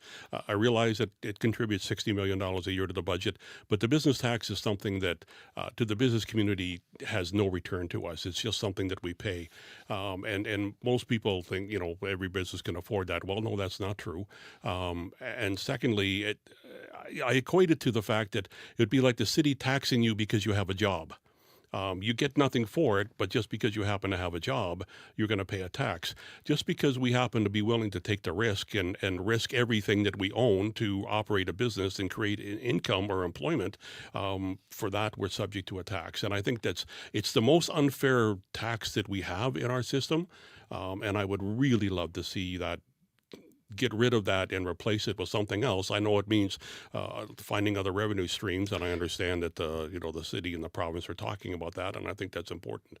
Anything to add? I know you went through the budget in great detail that I haven't asked about. No, I think overall, as I say, I think they did a really good job of balancing it. I am disappointed with the decrease in road repair budgets. I really would we're increasing our transit subsidy by a significant amount. I would really like to hear something back in terms of what is transit going to do to make themselves more sustainable. What is their plan? Just throwing money at transit. Transit's necessary, but to continue to throw money at it the way it's operating is not great. Yeah, we hear lots of concerns from transit users. I should just say, to add to that point, about wanting to see the service improve. Yeah. Thank you very much for being in this morning. You're welcome. It's been great. Thank you. Rick Koss, semi-retired resident here in Winnipeg of North Kildonan. That's his neighborhood. We had hoped to have Mary Burton join us as well, to have two Winnipeggers on talking about the budget from their different perspectives. We just had some challenges reaching our guests. So thank you, Rick, for being with us in studio. It is 7:26 a.m. Scott Reguer is joining us next with Morning Sports. Hi to you. Good morning. So the Jets are in Philadelphia to take on the Flyers tonight. What are you watching for in the game? Well, to see if they can snap this losing streak that they're on, Marcy. The Jets have now fallen in 4 straight, although the head coach, Rick Bowness, says it's all a matter of more scoring, and once the goals come, the wins will come with them. If they do snap that losing streak tonight against the Flyers, it'll have to be without Brendan Dillon.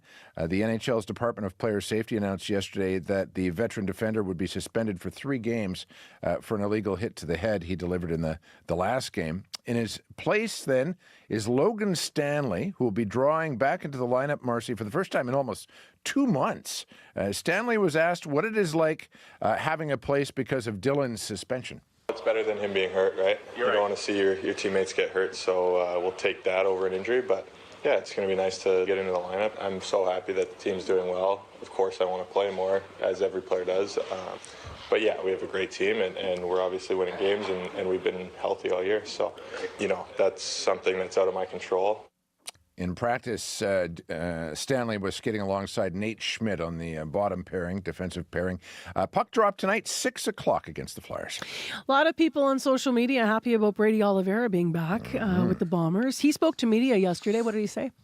Well, much like Chris Strevler, he said how much he loved the city. Of course, Brady's got a bit more of a connection, having been born and raised in Winnipeg.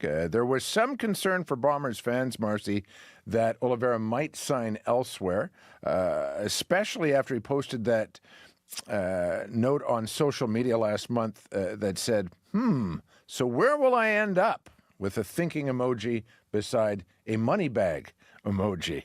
However, Oliveira said he really had no intention of signing elsewhere and that it was all just a negotiating ploy. You got to play the game. Teams and their organizations are also playing the game. So why not, as a player and my agent, why can't we go and play the game? Our window is so short, and you got to get what you deserve. But, I think you guys are all aware now that the money wasn't everything for me. I didn't go chase the money because I could have went and signed a way bigger deal. My heart is just tied to Winnipeg. Like, I'm a proud Winnipegger, and I absolutely love the city. Selfishly, working in our industry, I'm just glad Brady's back for his quotability. He always has something worthwhile to say, right? Doesn't give you the cliches. So both the BC Lions and Hamilton Tiger Cats, Marcy, offered him more money. He also got interest south of the border from the Detroit Lions and Buffalo Bills. Oliveira, though, said he could not imagine himself in any other locker room. And elsewhere in Bombers news, The team has re-signed Brandon Alexander, the American DB, who's a two-time Western Division All-Star. That's a good bit of business as well. So before you go, let's cliche it up. Who's going to give 110%? Leave it all on the field in the Super Bowl.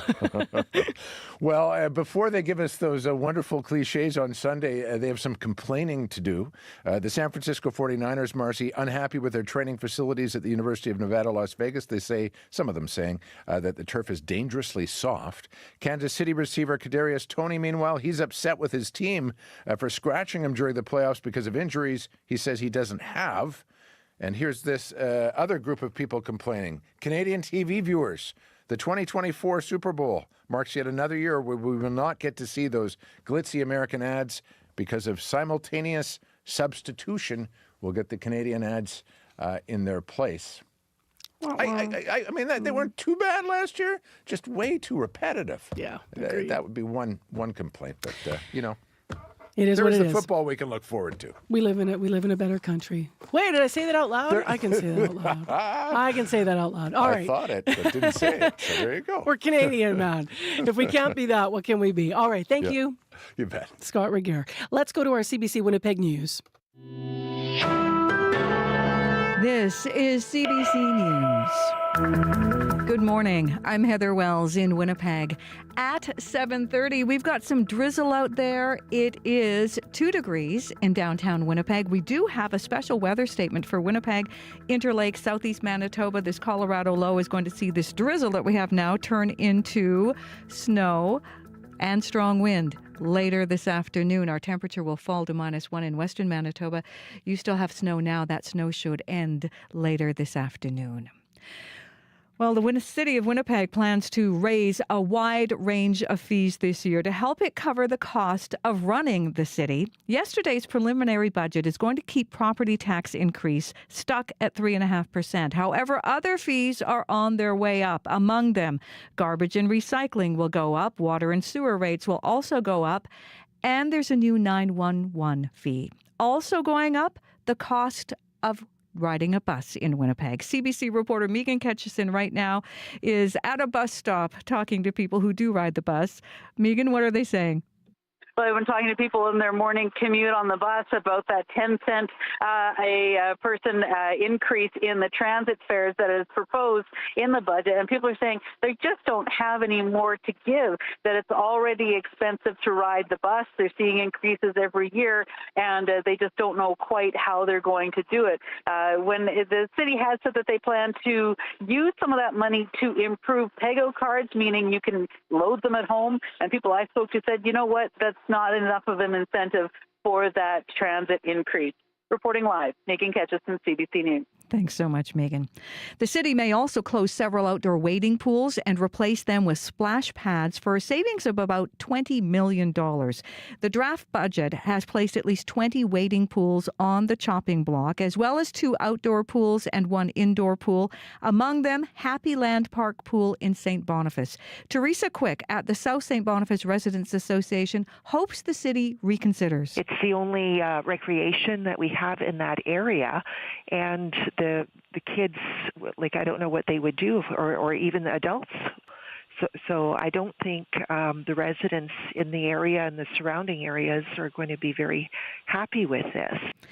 Brooklands Resource Centre in Winnipeg says closing another pool, Eldon Ross Pool, would be a big loss for the community. Michelle Kirkbride is the Community Development Coordinator there at Norwest Co-op. She says they take kids to the Eldon Ross Pool for free swim programs every week. A way for us to engage kids, but also the communities that we're working in, there's often barriers to accessing physical activity programming, so cost can be a barrier and location can be a barrier. City officials say those pools are getting old and more expensive to operate. You can read more about budget details on our website this morning, cbc.ca/Manitoba. A trained nurse who works for a mine hopes she can get her dream job back.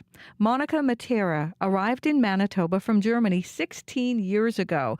That is the last time she worked as a nurse because she hasn't been certified in Manitoba. The province says it is developing a new pathway to accreditation for internationally educated healthcare workers to make it easier. Matira says that would be helpful. In the past, she has struggled to know where to turn. Apply here, apply there, ask them, ask him. And really, I never got an answer from anybody. And that's what makes me frustrated. Matera says she loves her mining job now, but will always have a heart for nursing. She expects she'll have to redo most or all of her schooling because so much time has passed. You can hear more on this story coming up in the next half hour right here on Information Radio. Bell Canada's parent company, BCE, is making another round of job cuts. This one will see close to 5,000 jobs eliminated. That represents 9% of Bell Canada's workforce. Included in the cuts are journalists and other employees at the company's Bell Media subsidiary. As well, 45 regional radio stations are being sold off across BC, Ontario, Quebec, and Atlantic Canada. This is the second major layoff at Bell in less than a year.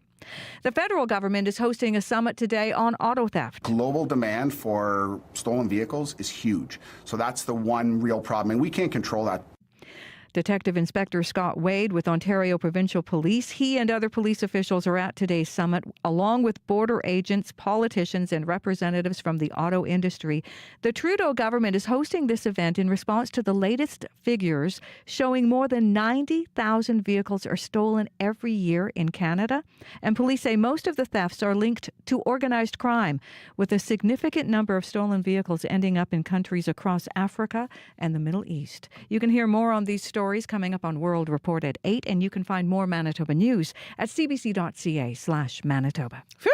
Make it busy morning. Yes. All right. Thank you very much, Heather. You're welcome. Thank you. If you want to weigh in on the budget, you can call our listener line, 788-3205. You can also write in. I've now posted some highlights on my Facebook page at CBC, from cbc.ca/Manitoba. And my page is Marcy Marcusa, which acts as a show page during the show. Abby Adeyemi has been watching the Colorado low. What do we understand about how the weather is going to change today, Abby?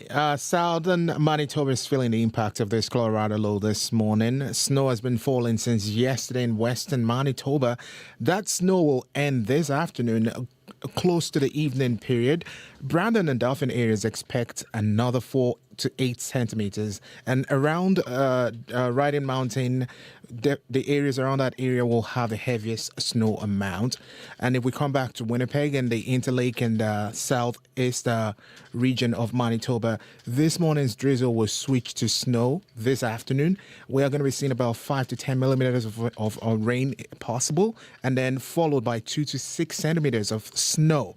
Now, a strong wind will create blowing snow this evening, and the snow in the southern Manitoba area is expected to end around early tomorrow morning, followed by colder temperatures into the weekend and next week. And if we go up north, Thompson is currently cloudy at minus 17, and they're seeing light snow this morning, heading to a high of minus 13. Churchill is seeing ice crystals at minus 21. Later in the day, you see a mix of sun and cloud up there, becoming cloudy later, and then periods of light snow and heading to a high of minus 15. And for commuters out there, I'll just tell you, be prepared to adjust your driving as road conditions may change drastically as the snow develops in the evening period. That's right, because Winnipeg, as you're saying, I mean, slushy, windy, rainy, then snow later, and western Manitoba will improve. So the brunt of it right now is in the west. And speaking of those road conditions, let's talk school closures right now before we turn to Corey. Fort LaBosse School Division's closed because of deteriorating road conditions. They made that call early. Also, Southwest Horizon School Division buses classes are canceled there. Staff assigned to work from home. Beautiful Plains Division, all schools are open, but buses aren't running. And Park West School Division, buses are canceled as well, but school is also on. Finally, in Rolling River School Division, buses are canceled today. Community schools are open, but colony schools are closed. So that's the school division closures. And now here's Corey Funk with the actual commute report. Yeah, right now the highways in Western Manitoba are the biggest kind of commute story this morning so far. Hearing about slushy, icy, generally treacherous conditions, pretty much from Carberry west, and that's South Carberry, North Carberry, all of it. For example, I've been talking about him all morning, but I think it sums up what's kind of going on out there. John, who's a trucker, called just after, right around 6:30 or so, told me he was driving from Nicotine to Brandon. Slushy, he had to go 50 kilometers an hour, and he did eventually make it to Brandon through Highway 5 and then Highway 1 at Carberry there. But he said the company that he works for has actually grounded the whole fleet from Swift Current all the way to Brandon just because of those conditions are just so rough out there right now. Deb also called in Turtle Mountain, said those Highway 10 in particularly quite slippery, probably because they've had so much freezing rain over the past couple days. So do look out for that if you're hitting those highways. Here in the city, biggest issue right now to keep an eye out for is well, it has been at King Edward and Wellington. A good news update there. Those train crossing lights were just kind of flashing for seemingly no reason. They are all functioning again, and those lanes are clear at King Edward and Wellington so far. But still hearing about at Pembina and the perimeter, there's a stopped car in the southbound curb lane still. So keep left to get around that. That may be causing an issue for some and folks. update us if we need to, because that's been a while, so maybe it's moved. It may have moved. But at least according to the Winnipeg Traffic Management Center, it hasn't Still been an moved issue. yet. Yeah. So if you see anything else going on out there, give me a call on the CBC commuter line. That number 204-788-3093. Well, the other number we've been throwing out this morning, thank you, Corey, is the listener line. And we got this call about the budget. Hello, my name is Saul. I'm 7 years old. I heard a story about the replacing of splash pads in the way of wading pools. I think that's a really bad idea because kids who don't know how to swim need those pools to practice. Thank you for the call. 788-3205. And he is quite correct that some of the pools around town will be closed and will have splash pads in their place. So what do you think about that and all the other choices in the budget? You heard Megan Ketchison out on the bus this morning. 788-3205. Right now, let's turn our attention to a guest who's with us via Zoom to talk about what is going on with this wild weather. Not this morning's weather, the bigger picture of the fact that it has been one of the warmest winters on record. It rained last night in Winnipeg. A lot of people in this country love skating. We have an obsession with hockey, you could argue, but you might also just lace up your skates and love going down the river trail. It is part of our identity as Canadians. But outdoor skating rinks right now are closed, a lot of them. The river trail, of course, isn't open. The bigger question is, are outdoor skating rinks in Canada in jeopardy because of climate change? That's the subject of a new paper. Frances Delaney has written it. She's a Canadian Centre for Climate Change policy analyst with the federal government. Her paper is called Climate Data in Action, Outdoor Skating Rinks in Canada. And as I mentioned, she's here via Zoom. Hi there. Hi, nice to meet you. Nice to meet you too. So all we have to do is look outside. We see how the weather, is impacting our winter lives. But in the bigger picture, how do you see climate change impacting skating in this country and our outdoor rinks? Yeah, it is very evident this winter. And if we look at the Rideau Canal, just historically, the longest skating season they ever had was in the early 70s. And they had a skating season of 95 days. And now we're seeing last year they didn't open, and this year they were open for about 4 days. So we know skating's already being impacted in Canada historically and currently. And in our study, we looked at 3 major cities in Canada. So we looked at Toronto, Montreal, and Calgary. And we found that in Toronto, we could see 0 skating days. So days that are below that -5 prime skating temperature. So we could have 0 skating days by 2080 in Toronto. And in Montreal, we could see as little as 3 days per year. And in Calgary, about 20 days per year. So significant losses across the country. And obviously, Winnipeggers, we can figure out, Manitobans overall can figure out where we might fit into that data, knowing what the weather is like in those main centers. So we might have more days, but, overall than some of those cities, because they're warmer overall than we are. But we're still going to see losses. And why? What factors are contributing to all this? Yeah, so what's happening right now is we know the globe is warming as an entire globe, and in the globe, there are different areas that are warming at different rates. And in Canada, we're actually warming at twice that global rate. And in our north, it's about 3 times. And so we could see up to an 8-degree increase above pre-industrial levels by the end of the century in Canada. And part of this, winters are warming the most out of any season in Canada. And I think coupled with the global warming, as well as the El Nino events, that's really contributing to this warmer than normal year.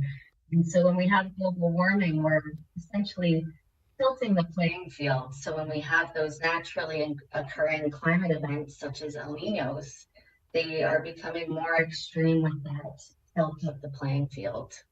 It's interesting you're talking about the average global temperature, because on World Report this morning, they're looking at that. They're talking about the targets for climate change and the fear of the 1.5, keeping it to 1.5 degrees in terms of global warming and in temperature increase rather.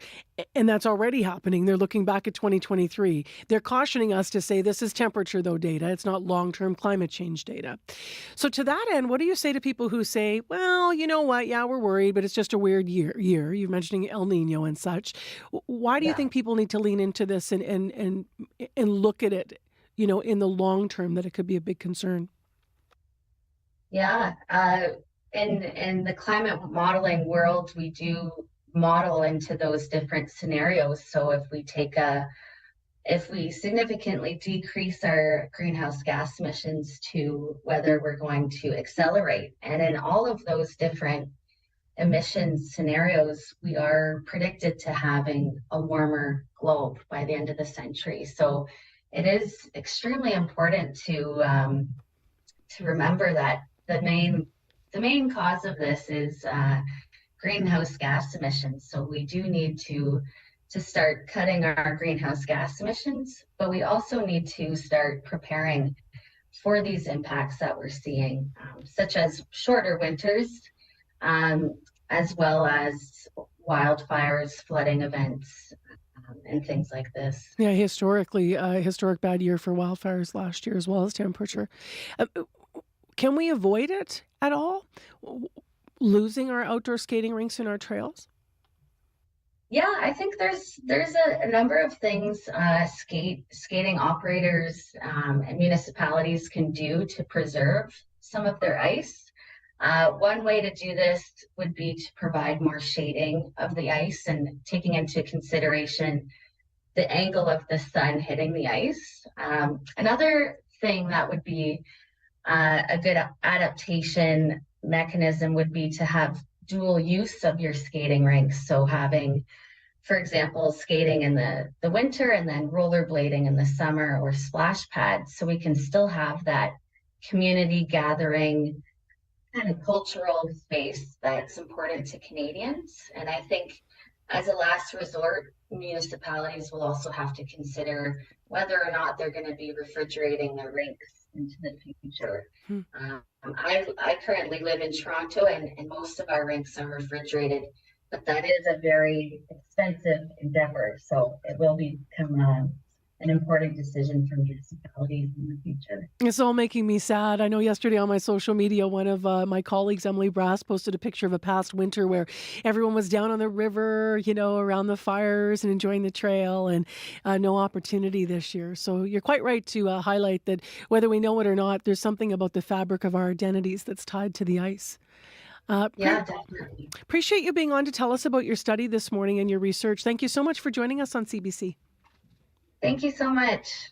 That is Frances Delaney. She's been with us via Zoom this morning, and she's a policy analyst with the Canadian Centre for Climate Services. If you want to read her paper, you can go to climatedata.ca. You will find it in the news section. Your neighborhood, your community, your country, your world, your news that matters, news that belongs to you. Your World Tonight, every night, 7 days a week on CBC Radio 1, on demand on the CBC Listen app, and everywhere you get your podcasts. It's 12 minutes to 8 o'clock on 89.3 FM, 990 AM or on the app. We've got this weather system that has moved in. We'll do a last look at school divisions that have been affected in western Manitoba as the snow's already in progress there before the top of the clock. It is in Winnipeg right now, 2 degrees. Light drizzle out there, and today's going to be messy and windy before the snow moves our way later today.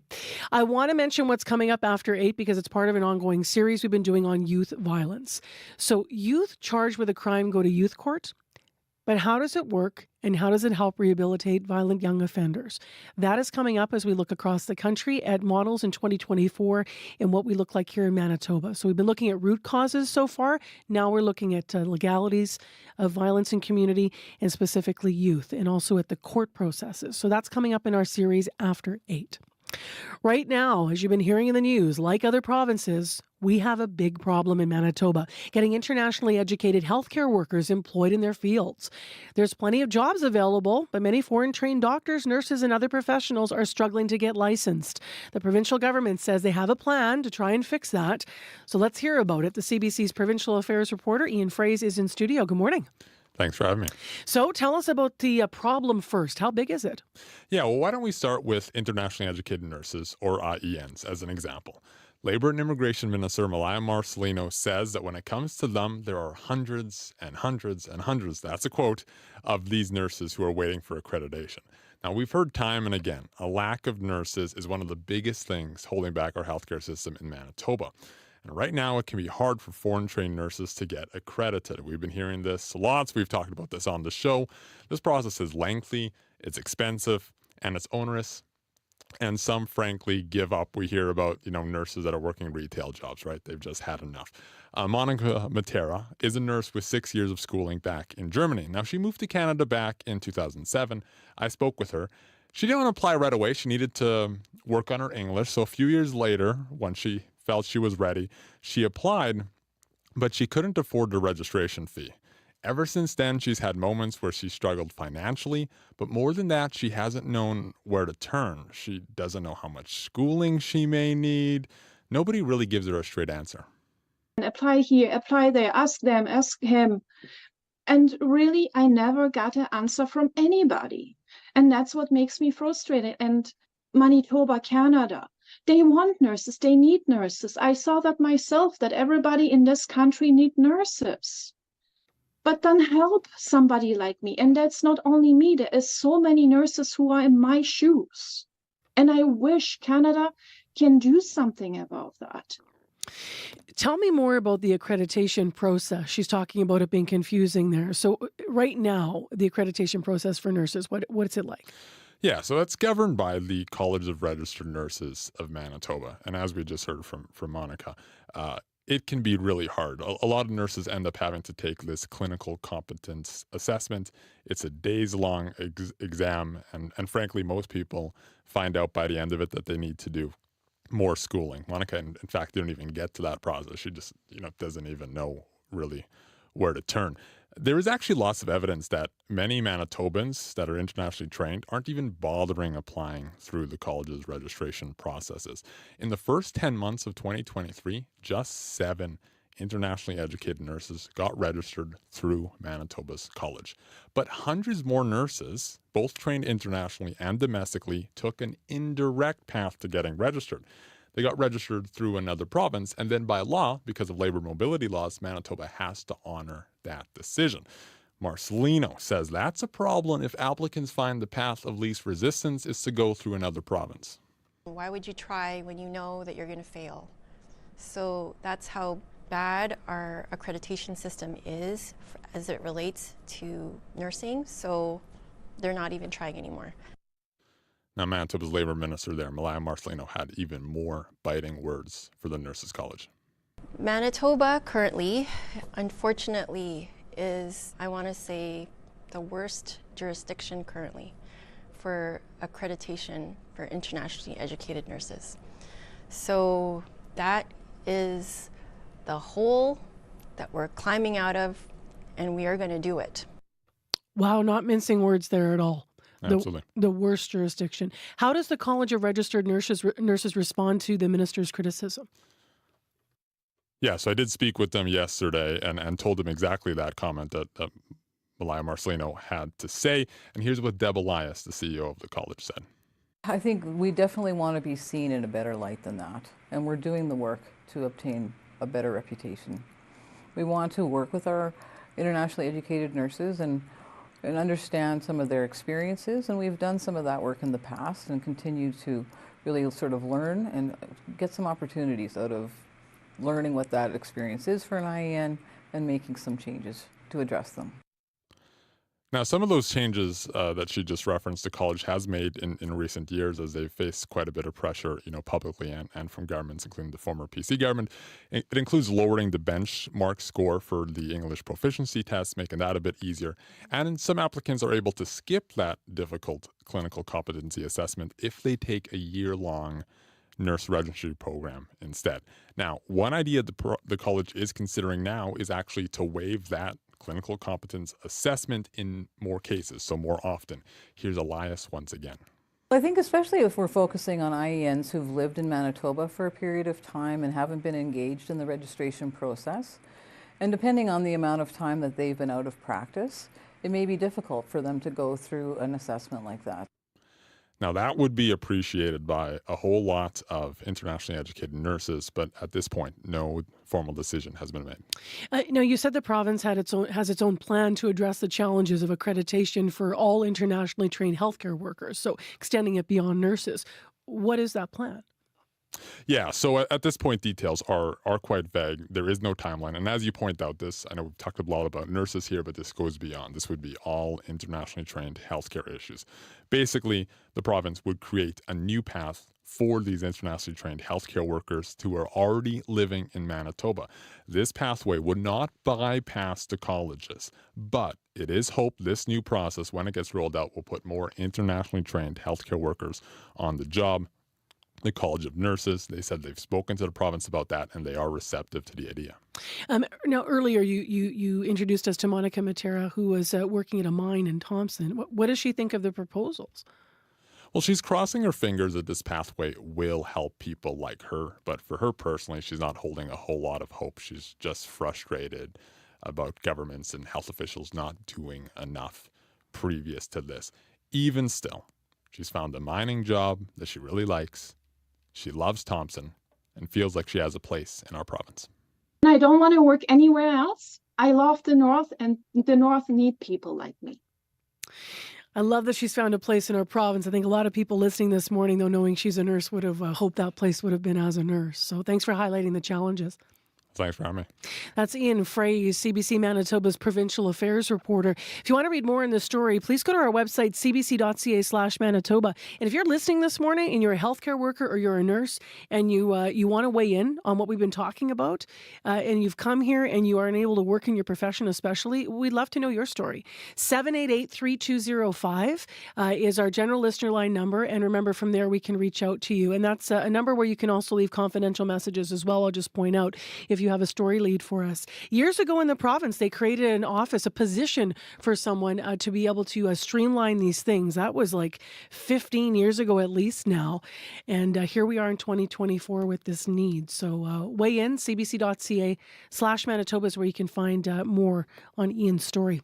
It's 3 minutes to 8 o'clock, and Heather Wells is in with other updates and developments in news. Good morning. Well, we're all talking about the preliminary budget released by the city of Winnipeg yesterday. It keeps property tax increase at 3.5%, but other fees are going up. Among them, the fee for Winnipeg Transit. Your transit is going to cost you more. We've been talking this morning to some riders. Will this deter them from taking transit? We'll hear more as Megan Ketchison is out this morning talking to people at bus stops. And the city of Winnipeg is still in the budget, is thinking of closing several pools, replacing them with splash pads. People in the communities that are impacted say their kids rely on those pools. Those stories coming up in our next local news at 8:30. All right. Thanks, Heather. You're welcome. Because of the weather forecast, Fort LaBosse School Division is closed. Also, Southwest Horizon School Division, those staff are working from home. Beautiful Plains, no buses, schools on. Park West, No buses, schools are on. In Rolling River School Division, no buses. Community schools are open. Colony schools, though, are closed. And so here we go. Snow's already started in Westman, 15 centimeters total. That's throughout today mostly. And in Winnipeg, it will be slushy, and through the Red River Valley and the south and southeast here, it will be mostly slushy and windy today. And then we get the snow tonight, probably 4 to 8 centimeters for us. Right now, light drizzle continues, 2 degrees in Winnipeg. And when I say windy, our afternoon wind is going to be north 30, gusting to 50 kilometers per hour. And our temperature is going to fall also. We'll be around -1 by the end of the day. Hang on tight, everyone. Coming up after 8 o'clock, we're going to continue our series on youth violence. Today, we look at courts.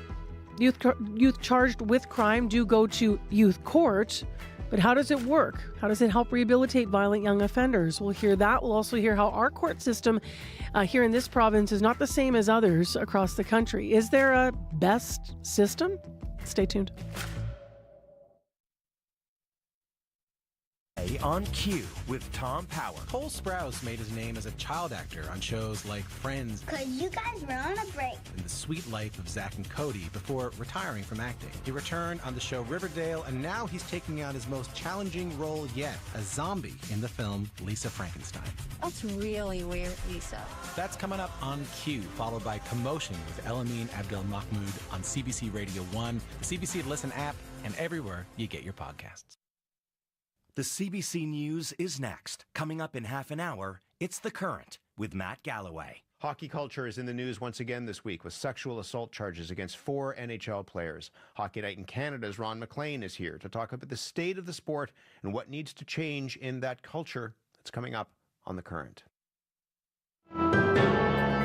This is World Report. Good morning. I'm Marcia Young. Canada's auto theft crisis is an all-hands-on-deck situation today. Several hundred people are gathered in Ottawa for a government summit on how to tackle the problem. The Prime Minister will be there. So will vehicle manufacturers, police, border services representatives, members of the insurance industry. The list goes on.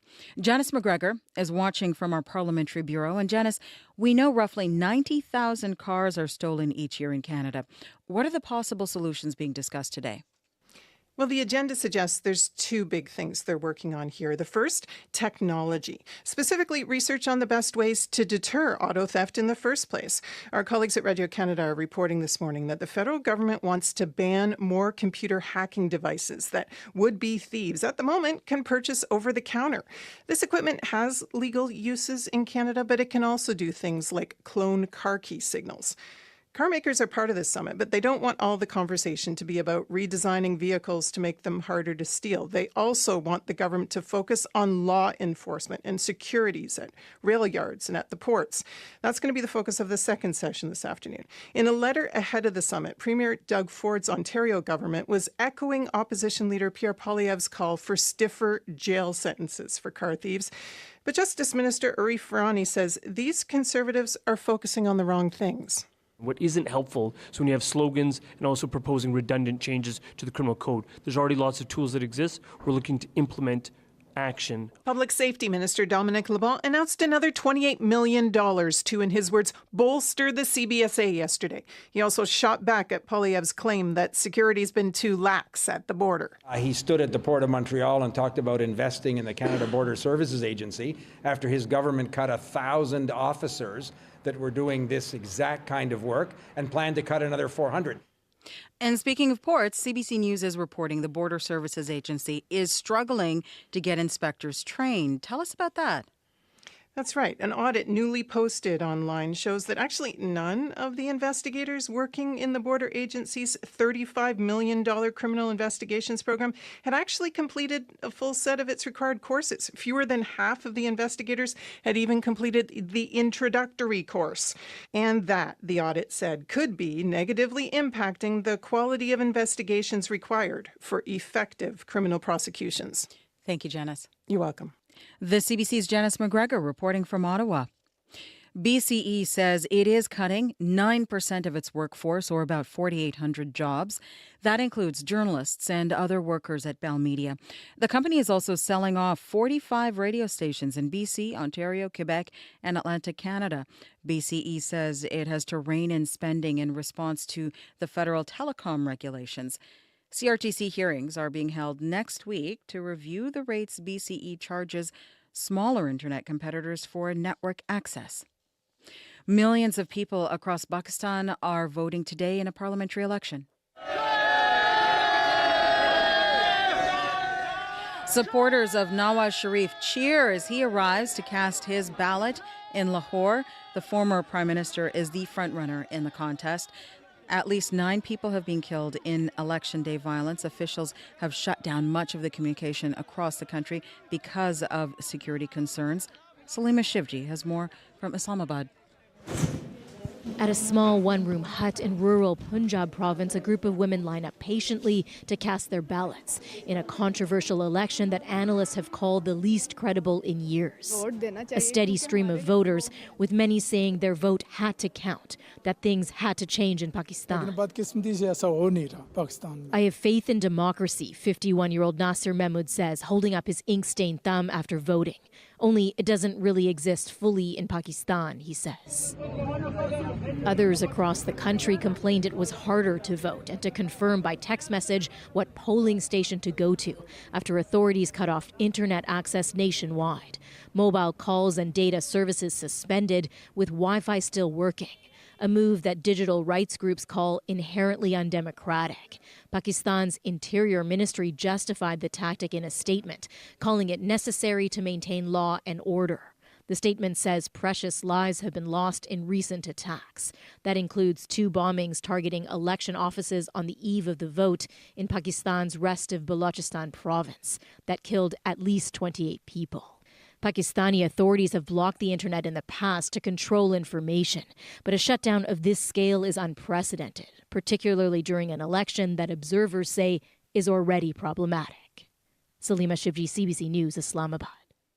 The European Union's climate service Copernicus says 2023 was the first time global warming exceeded 1.5 degrees Celsius across an entire year. 1.5 degrees is a key target in the Paris Climate Agreement. Catherine Hayhoe is chief climate scientist at the Nature Conservancy in Houston, Texas. She says this does not mean the Paris target has been blown. Because the Paris target is a climate target, which refers to the long-term average temperature over climate timescales, which is at least 10 to 20 years, whereas what we're seeing now is a number of months. She says this is a reminder that as long as carbon emissions grow, temperatures will continue to rise. The U.S. Supreme Court is hearing arguments today that could decide Donald Trump's political future. He is appealing to a Colorado court decision, a decision by that court that ruled he should not be allowed to run for president. The CBC's Richard Madden is in Washington. And Richard, how did Trump get to this point? This all stems from a landmark ruling from the Colorado State Supreme Court back in December that kicked the former president off the state ballot, citing his role leading up to those January 6 riots on Capitol Hill. Trump's lawyers fought back, so this morning, the Supreme Court will hear arguments on both sides and will soon determine if Trump can stay on the ballot or if he's disqualified. This all centers around an obscure section in the 14th Amendment, which says no person who's engaged in insurrection or rebellion against the Constitution can hold any state or federal office. This is a clause from the Civil War era designed to ban Confederate sympathizers from public office, but Colorado Secretary of State Jennifer Griswold ruled it still applies today. States can rightfully disqualify oath-breaking insurrectionists like Donald Trump, and that is perfectly within the confines of the Constitution and federalism. Now, Trump's lawyers will argue the text of that clause doesn't specifically mention the office of the president. Trump himself has long denied he incited violence on January 6 and is using the case as a campaign rallying cry. They want to silence me because I will never let them silence you. Now, the U.S. Supreme Court doesn't place timelines on its decisions, but in this case, many legal experts believe it'll move fast, given the 2024 presidential election campaign is underway, and its decision could have a major impact on it. Richard, walk us through what happens in the scenarios if he wins or if he loses. Right. So if the Supreme Court rules against the former president, he won't be disqualified from running, but each individual state will decide if he stays on the ballot. But if he wins and the court rules Trump didn't violate the insurrection clause, his name stands, full stop. So this will be a very consequential ruling. Thank you, Richard. Thank you. The CBC's Richard Madden in Washington. Nicotine pouches are small and candy flavored. They are also packed with an addictive substance. Now British Columbia is taking steps to keep them away from kids. As John Hernandez reports, it is the first province to move flavored nicotine pouches behind pharmacy counters. They're using it typically for the sensation that they get from the nicotine. As a substance use liaison for BC's largest school district, Colette Lease says she's witnessed more and more students stick nicotine pouches in their mouths. The pouches, which go by the brand name Zonic, come in small, colorful cases that look a lot like gum or mints. Looking at it, you wouldn't think it's a nicotine product. And it comes also in the different flavors, and then it's really easy for them just to stick up next to their gums. There's no tobacco in Zonic, but the pouches can have as much nicotine as you could absorb in a cigarette. Last year, it was approved by Health Canada as a product to help smokers quit. There's no minimum age of sale. Amid mounting concerns that kids could get addicted, BC's Premier announced Wednesday that they can now only be sold behind the counter at pharmacies. A kid that wants to buy it can't just grab it off the shelf and take it up to the cashier at the local convenience store. They have to go to the pharmacy counter. We're delighted. We're relieved. It's a measure Smoke Free Canada Executive Director Cynthia Callard had been calling for since July. She's urging other provinces to follow suit. We would also like to make sure that the federal government steps up and bans the advertising of them. Canada's health minister has pledged to clamp down on how the products are advertised to steer them away from kids. John Hernandez, CBC News, Vancouver. That is World Report. I'm Marcia Young.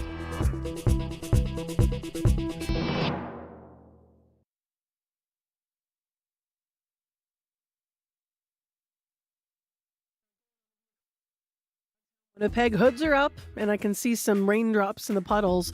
It seems our light drizzle is turning to light snow. Still mostly wet in Winnipeg. That's going to change by the end of the day. And in Westman this morning, the snow and the Colorado low already affecting things. We'll go through all of that in a moment.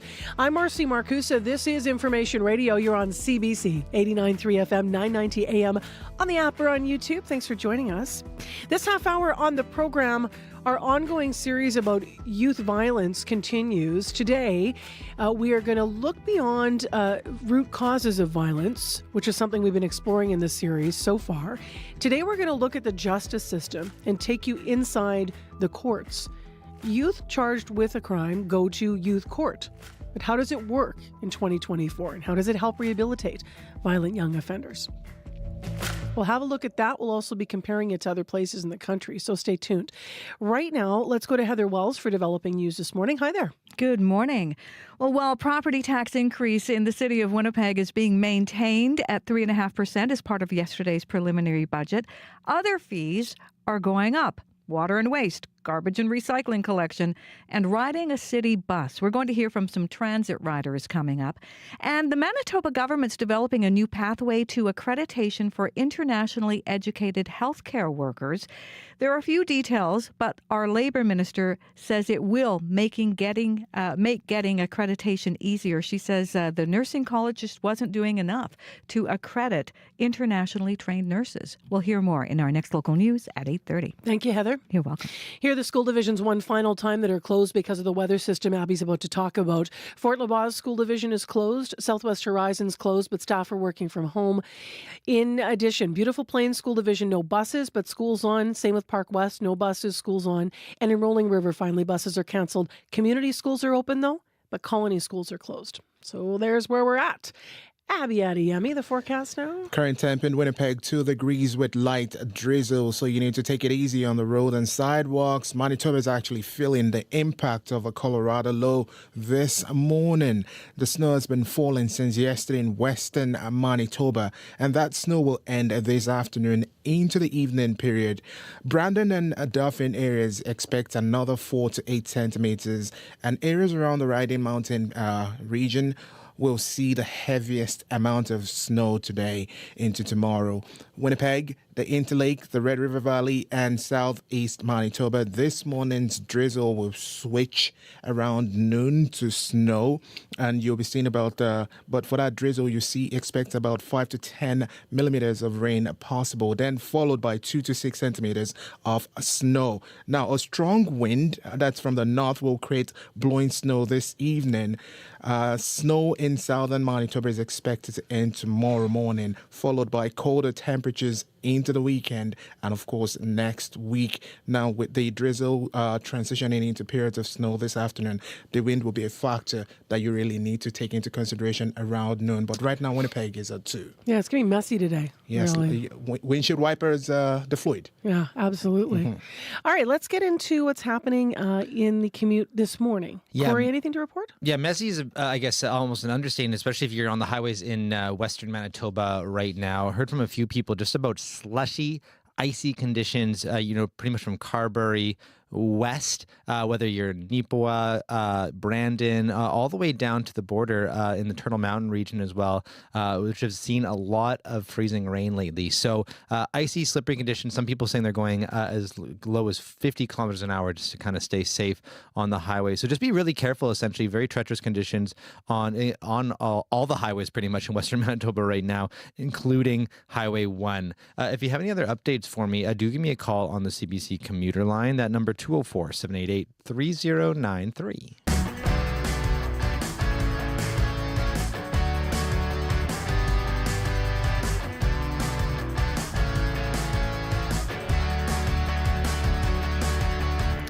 8:15 is the time right now on CBC. And as I mentioned, we do return to our ongoing series on youth violence as youth crime continues to go up in our city. There have been several recent high-profile incidents.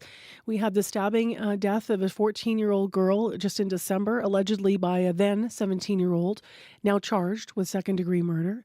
And while we've looked in our series so far at some of the root causes of kids committing crime, today we're asking how youth accused of committing violent acts are treated by the courts. So all provinces have dedicated youth courts, but they don't all work the same way.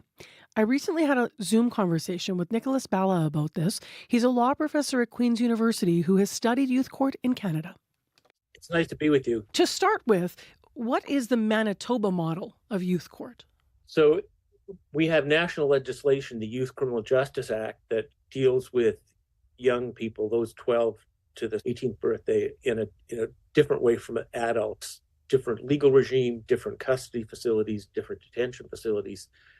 In Manitoba, there is what is technically called a youth court, but in fact is generally speaking the provincial court, which deals with adult offenders as well as youth offenders. Although when the court is sitting as a youth court, the rules are different. For example, the rules about publication of identifying information are different. It's the same judge in the same place as would deal with adult offenders. So it's not specialized judges, although they have training and I think sensitivity and recognize that adolescents, even those who commit very serious offenses or charged with very serious offenses, have different needs than adults. Whereas in some other provinces, particularly Quebec, they have a youth court that really is a separate court. Because they're only dealing with children and youth, they have probably a different ethos than judges who are, in effect, in Manitoba. It's judges who are used to dealing with offenders. Now, in fairness, and it's really important to recognize, the judges in Manitoba recognize that they're under a different piece of legislation with a different philosophy and are certainly aware of and given information about the context of the youth. How do the courts overall treat youth once they've entered the justice system? So there are a number of distinctions, and as I said, it's the Youth Criminal Justice Act, and before it was the Young Offenders Act, and before that it was the Juvenile Delinquents Act. If one goes back 200 years, adolescent offenders were treated the same way as adults, including being placed in adult jails. We've come to recognize that young people have special needs.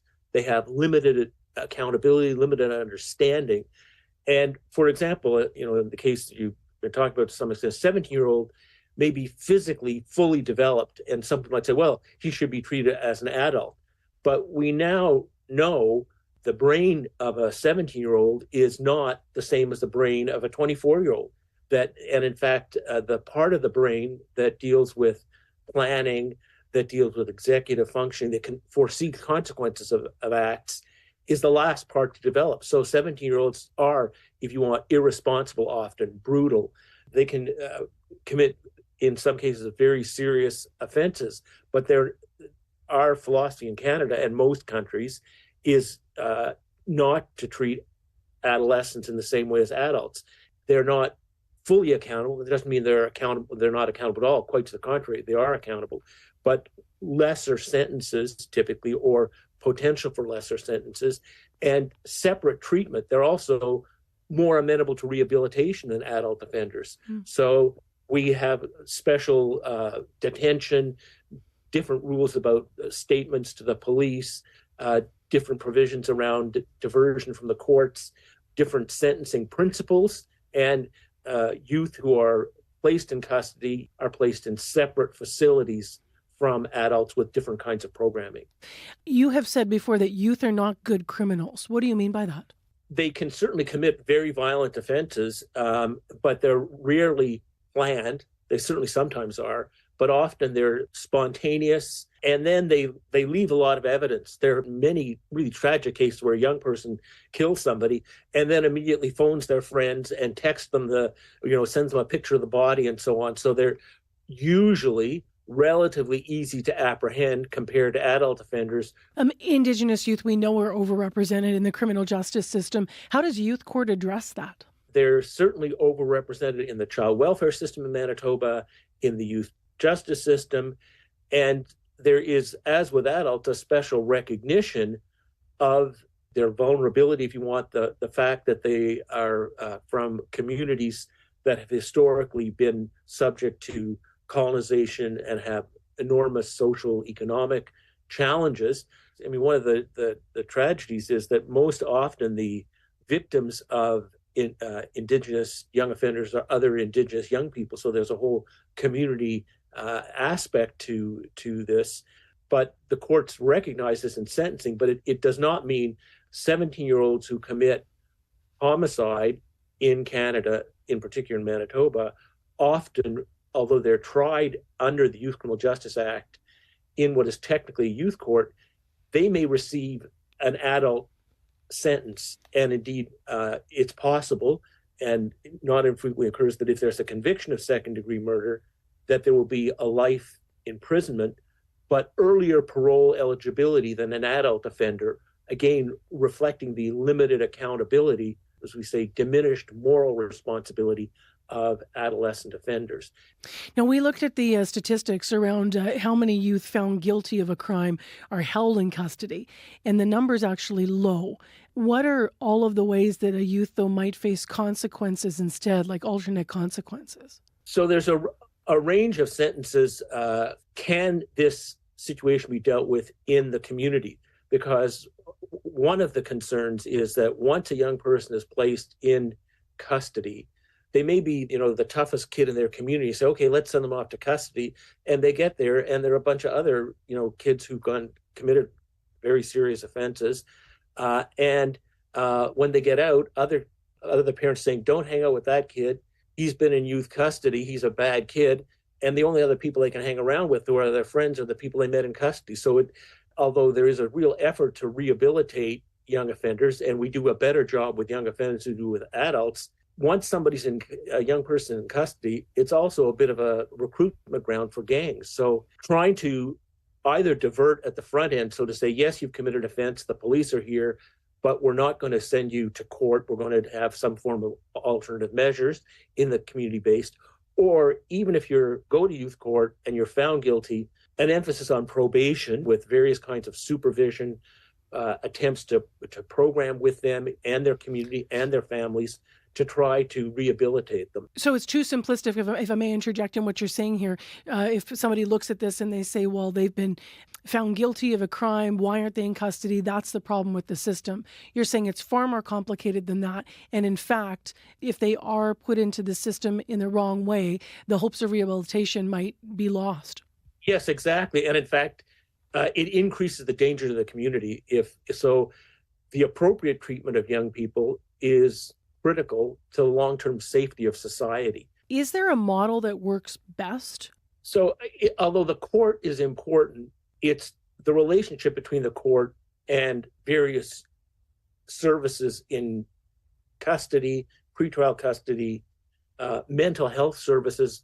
And I do think that some provinces have been doing a better job. Frankly, Quebec is an interesting model. They spend more money, frankly, on young offenders than is spent in some other provinces. And so this is an investment in the future safety of the community, is saying, how can we try to help young people so they will not commit further offenses? You don't buy safety by having a very tough approach. Now, that doesn't mean there is a place for custody for those who committed the most violent offenses who cannot be rehabilitated. What we need is appropriate follow-up. Do they have the community supports? Are they getting education? Turns out one of the things that really helps young people not reoffend is, can they get employment? What, in your view, should we be doing here in Manitoba, taking into consideration high levels of intergenerational trauma and abuse to ensure that young people don't end up in the justice system in the first place? In every society, adolescence, 12 to 17, is a time of testing limits, making mistakes, learning. And we have to recognize, it doesn't mean we're not going to respond, but we have to recognize the special nature of that period of time. But what are we doing for children who are 6 to 12, or in fact, from birth to 6 are probably the most important years in terms of their brain development, their social development, their psychological development. It's not going to be a quick fix if someone's saying and there are people who say, look, what we need is a tougher system and we'll have a safer society. Unfortunately, that's not the reality. Professor Bella, thank you very much for your time today. Thank you for having me in to discuss this very important and complex set of issues. Nicholas Balla is a law professor at Queen's University. That is part of our Zoom conversation as we reached him in Ottawa. Now, CBC did reach out to the province to confirm the structure of our youth court. In a statement, they say the province operates, as he said, a hybrid model. It has a dedicated court at the Manitoba Youth Centre with youth matters heard at all provincial courthouses and circuit locations as well. Judges do specialize in youth matters, but they also do preside over other cases, so they're not solely doing that youth work all the time. In Winnipeg, there are also, by the way, designated Crown attorneys that specialize in youth prosecutions. And if you've been listening to our series that we've been rolling out over the last number of weeks about youth violence, we would love to hear from you. 788-3205. I always like to add the listener line to these conversations. Nothing can stop an Iron Man from stepping onto the frozen river to curl. Except the weather. This warm spell means the Ironman Outdoor Curling Bonspiel is being rescheduled to February 16th to 18th. Join us then for the family fun spiel we've all been waiting for. The Ironman Outdoor Curling Bonspiel, now February 16th to 18th, proudly sponsored by CBC. What a weird day this is. I'm looking out the window of our CBC studio here in downtown Winnipeg on Portage Ave, and it literally looks like it's a month later than it is. It looks like the middle of March. It might even look like April. There's no snow visible on Portage Avenue or any of the medians. The rain has wiped all that out and cleaned up a lot of the sand and off the streets. It's gray. People's wipers are on. And yet we know that later today we're going to have more seasonal things happen, which this Colorado low moving in. So for the day, it's going to be like this. It's going to be wet. It's going to be drizzly. It's going to be windy and slushy. Our temperature is going to fall to -1, so that won't move much. We're at 2 right now.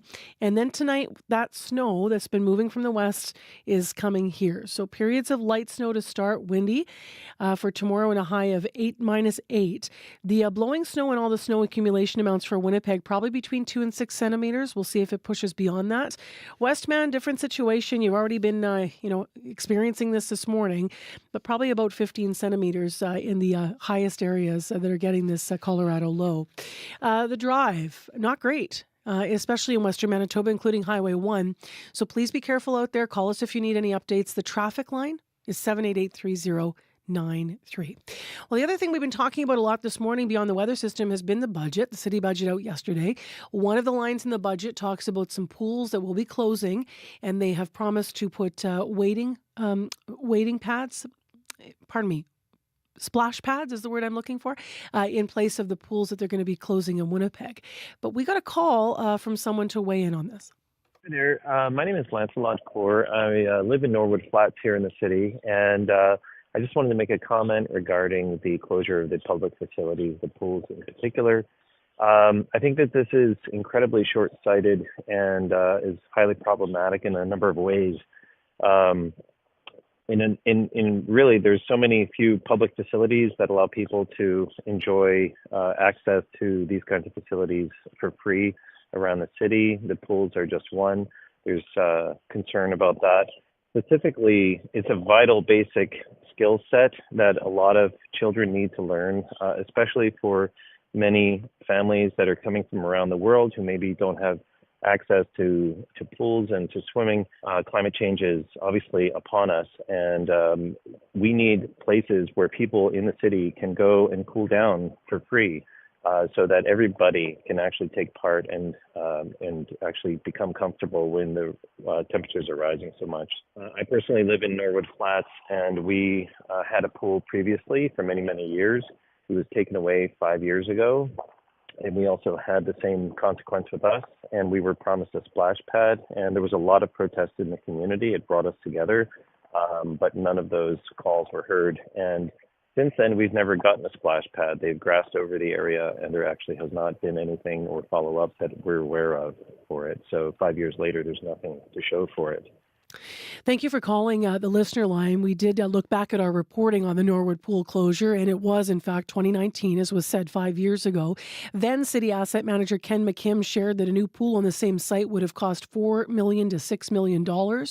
They said in place of the pool, the city may consider new park amenities like a spray pad, junior playground, picnic area with shade structure. Despite that, as the caller is saying, things have not been developed there. In the budget that just came out yesterday, we're about to hear more on the news, but just to reiterate the pools and why we're talking about this, the city said that they included they're proposing in the budget to replace or decommission 20 outdoor wading pools and open 10 new splash pads, and that would be at a cost of about $20 million, and there are 2 pools specifically mentioned. But we'll get some more details on the budget right now because it's time for your CBC Winnipeg News. This is CBC News. Good morning. I'm Heather Wells in Winnipeg. At 8:30, we've got drizzle continuing in Winnipeg. It's 2 degrees still. That drizzle is going to change into snow later in the afternoon. The wind is going to pick up, pushing our temperature down to -1 this afternoon.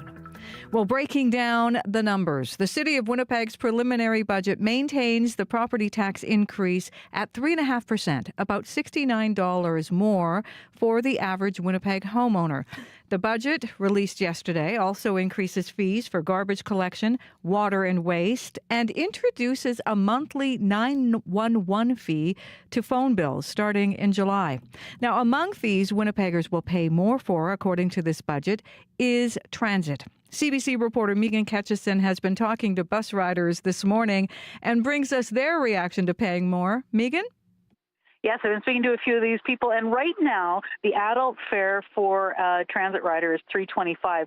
The proposal in the budget is to increase transit fares by 10 cents every January until 2027. Now, that's to pay for the increasing cost of transits and improvements to the PEGO card system. Now, several people I spoke to this morning say their budgets are already stretched to the limit and they can't afford any more. Sarah Mozagi is a student at the University of Manitoba.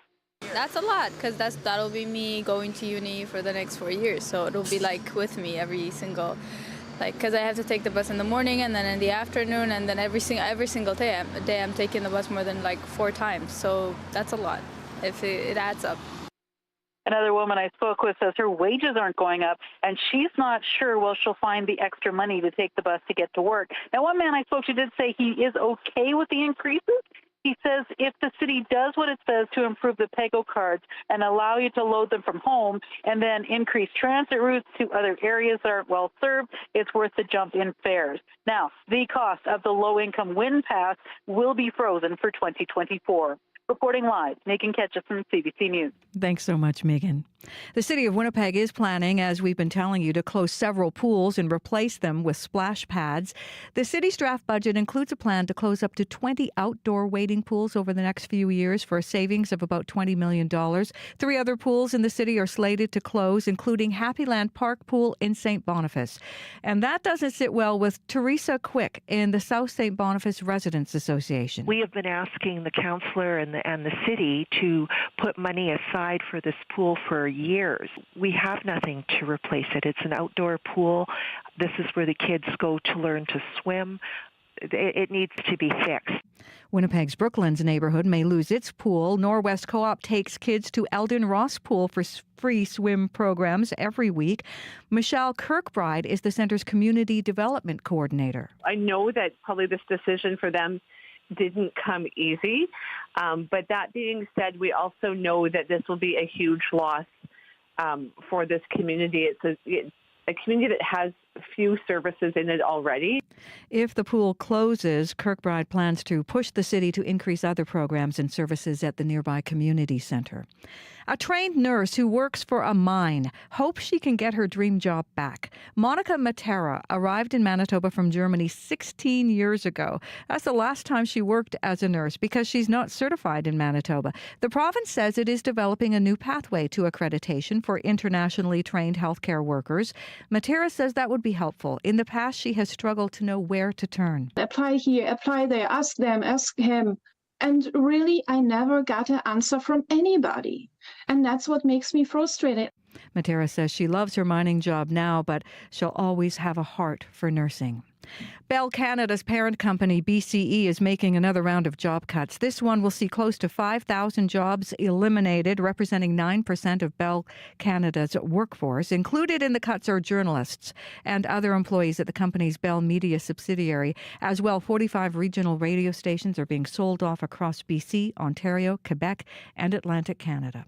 The federal government is hosting a summit today on auto theft. Global demand for stolen vehicles is huge. So that's the one real problem, and we can't control that. Detective Inspector Scott Wade with Ontario Provincial Police, he and other police officials are at today's summit, along with border agents, politicians, and representatives from the auto industry. The Trudeau government's hosting this event in response to the latest figures showing more than 90,000 vehicles are stolen every year in Canada.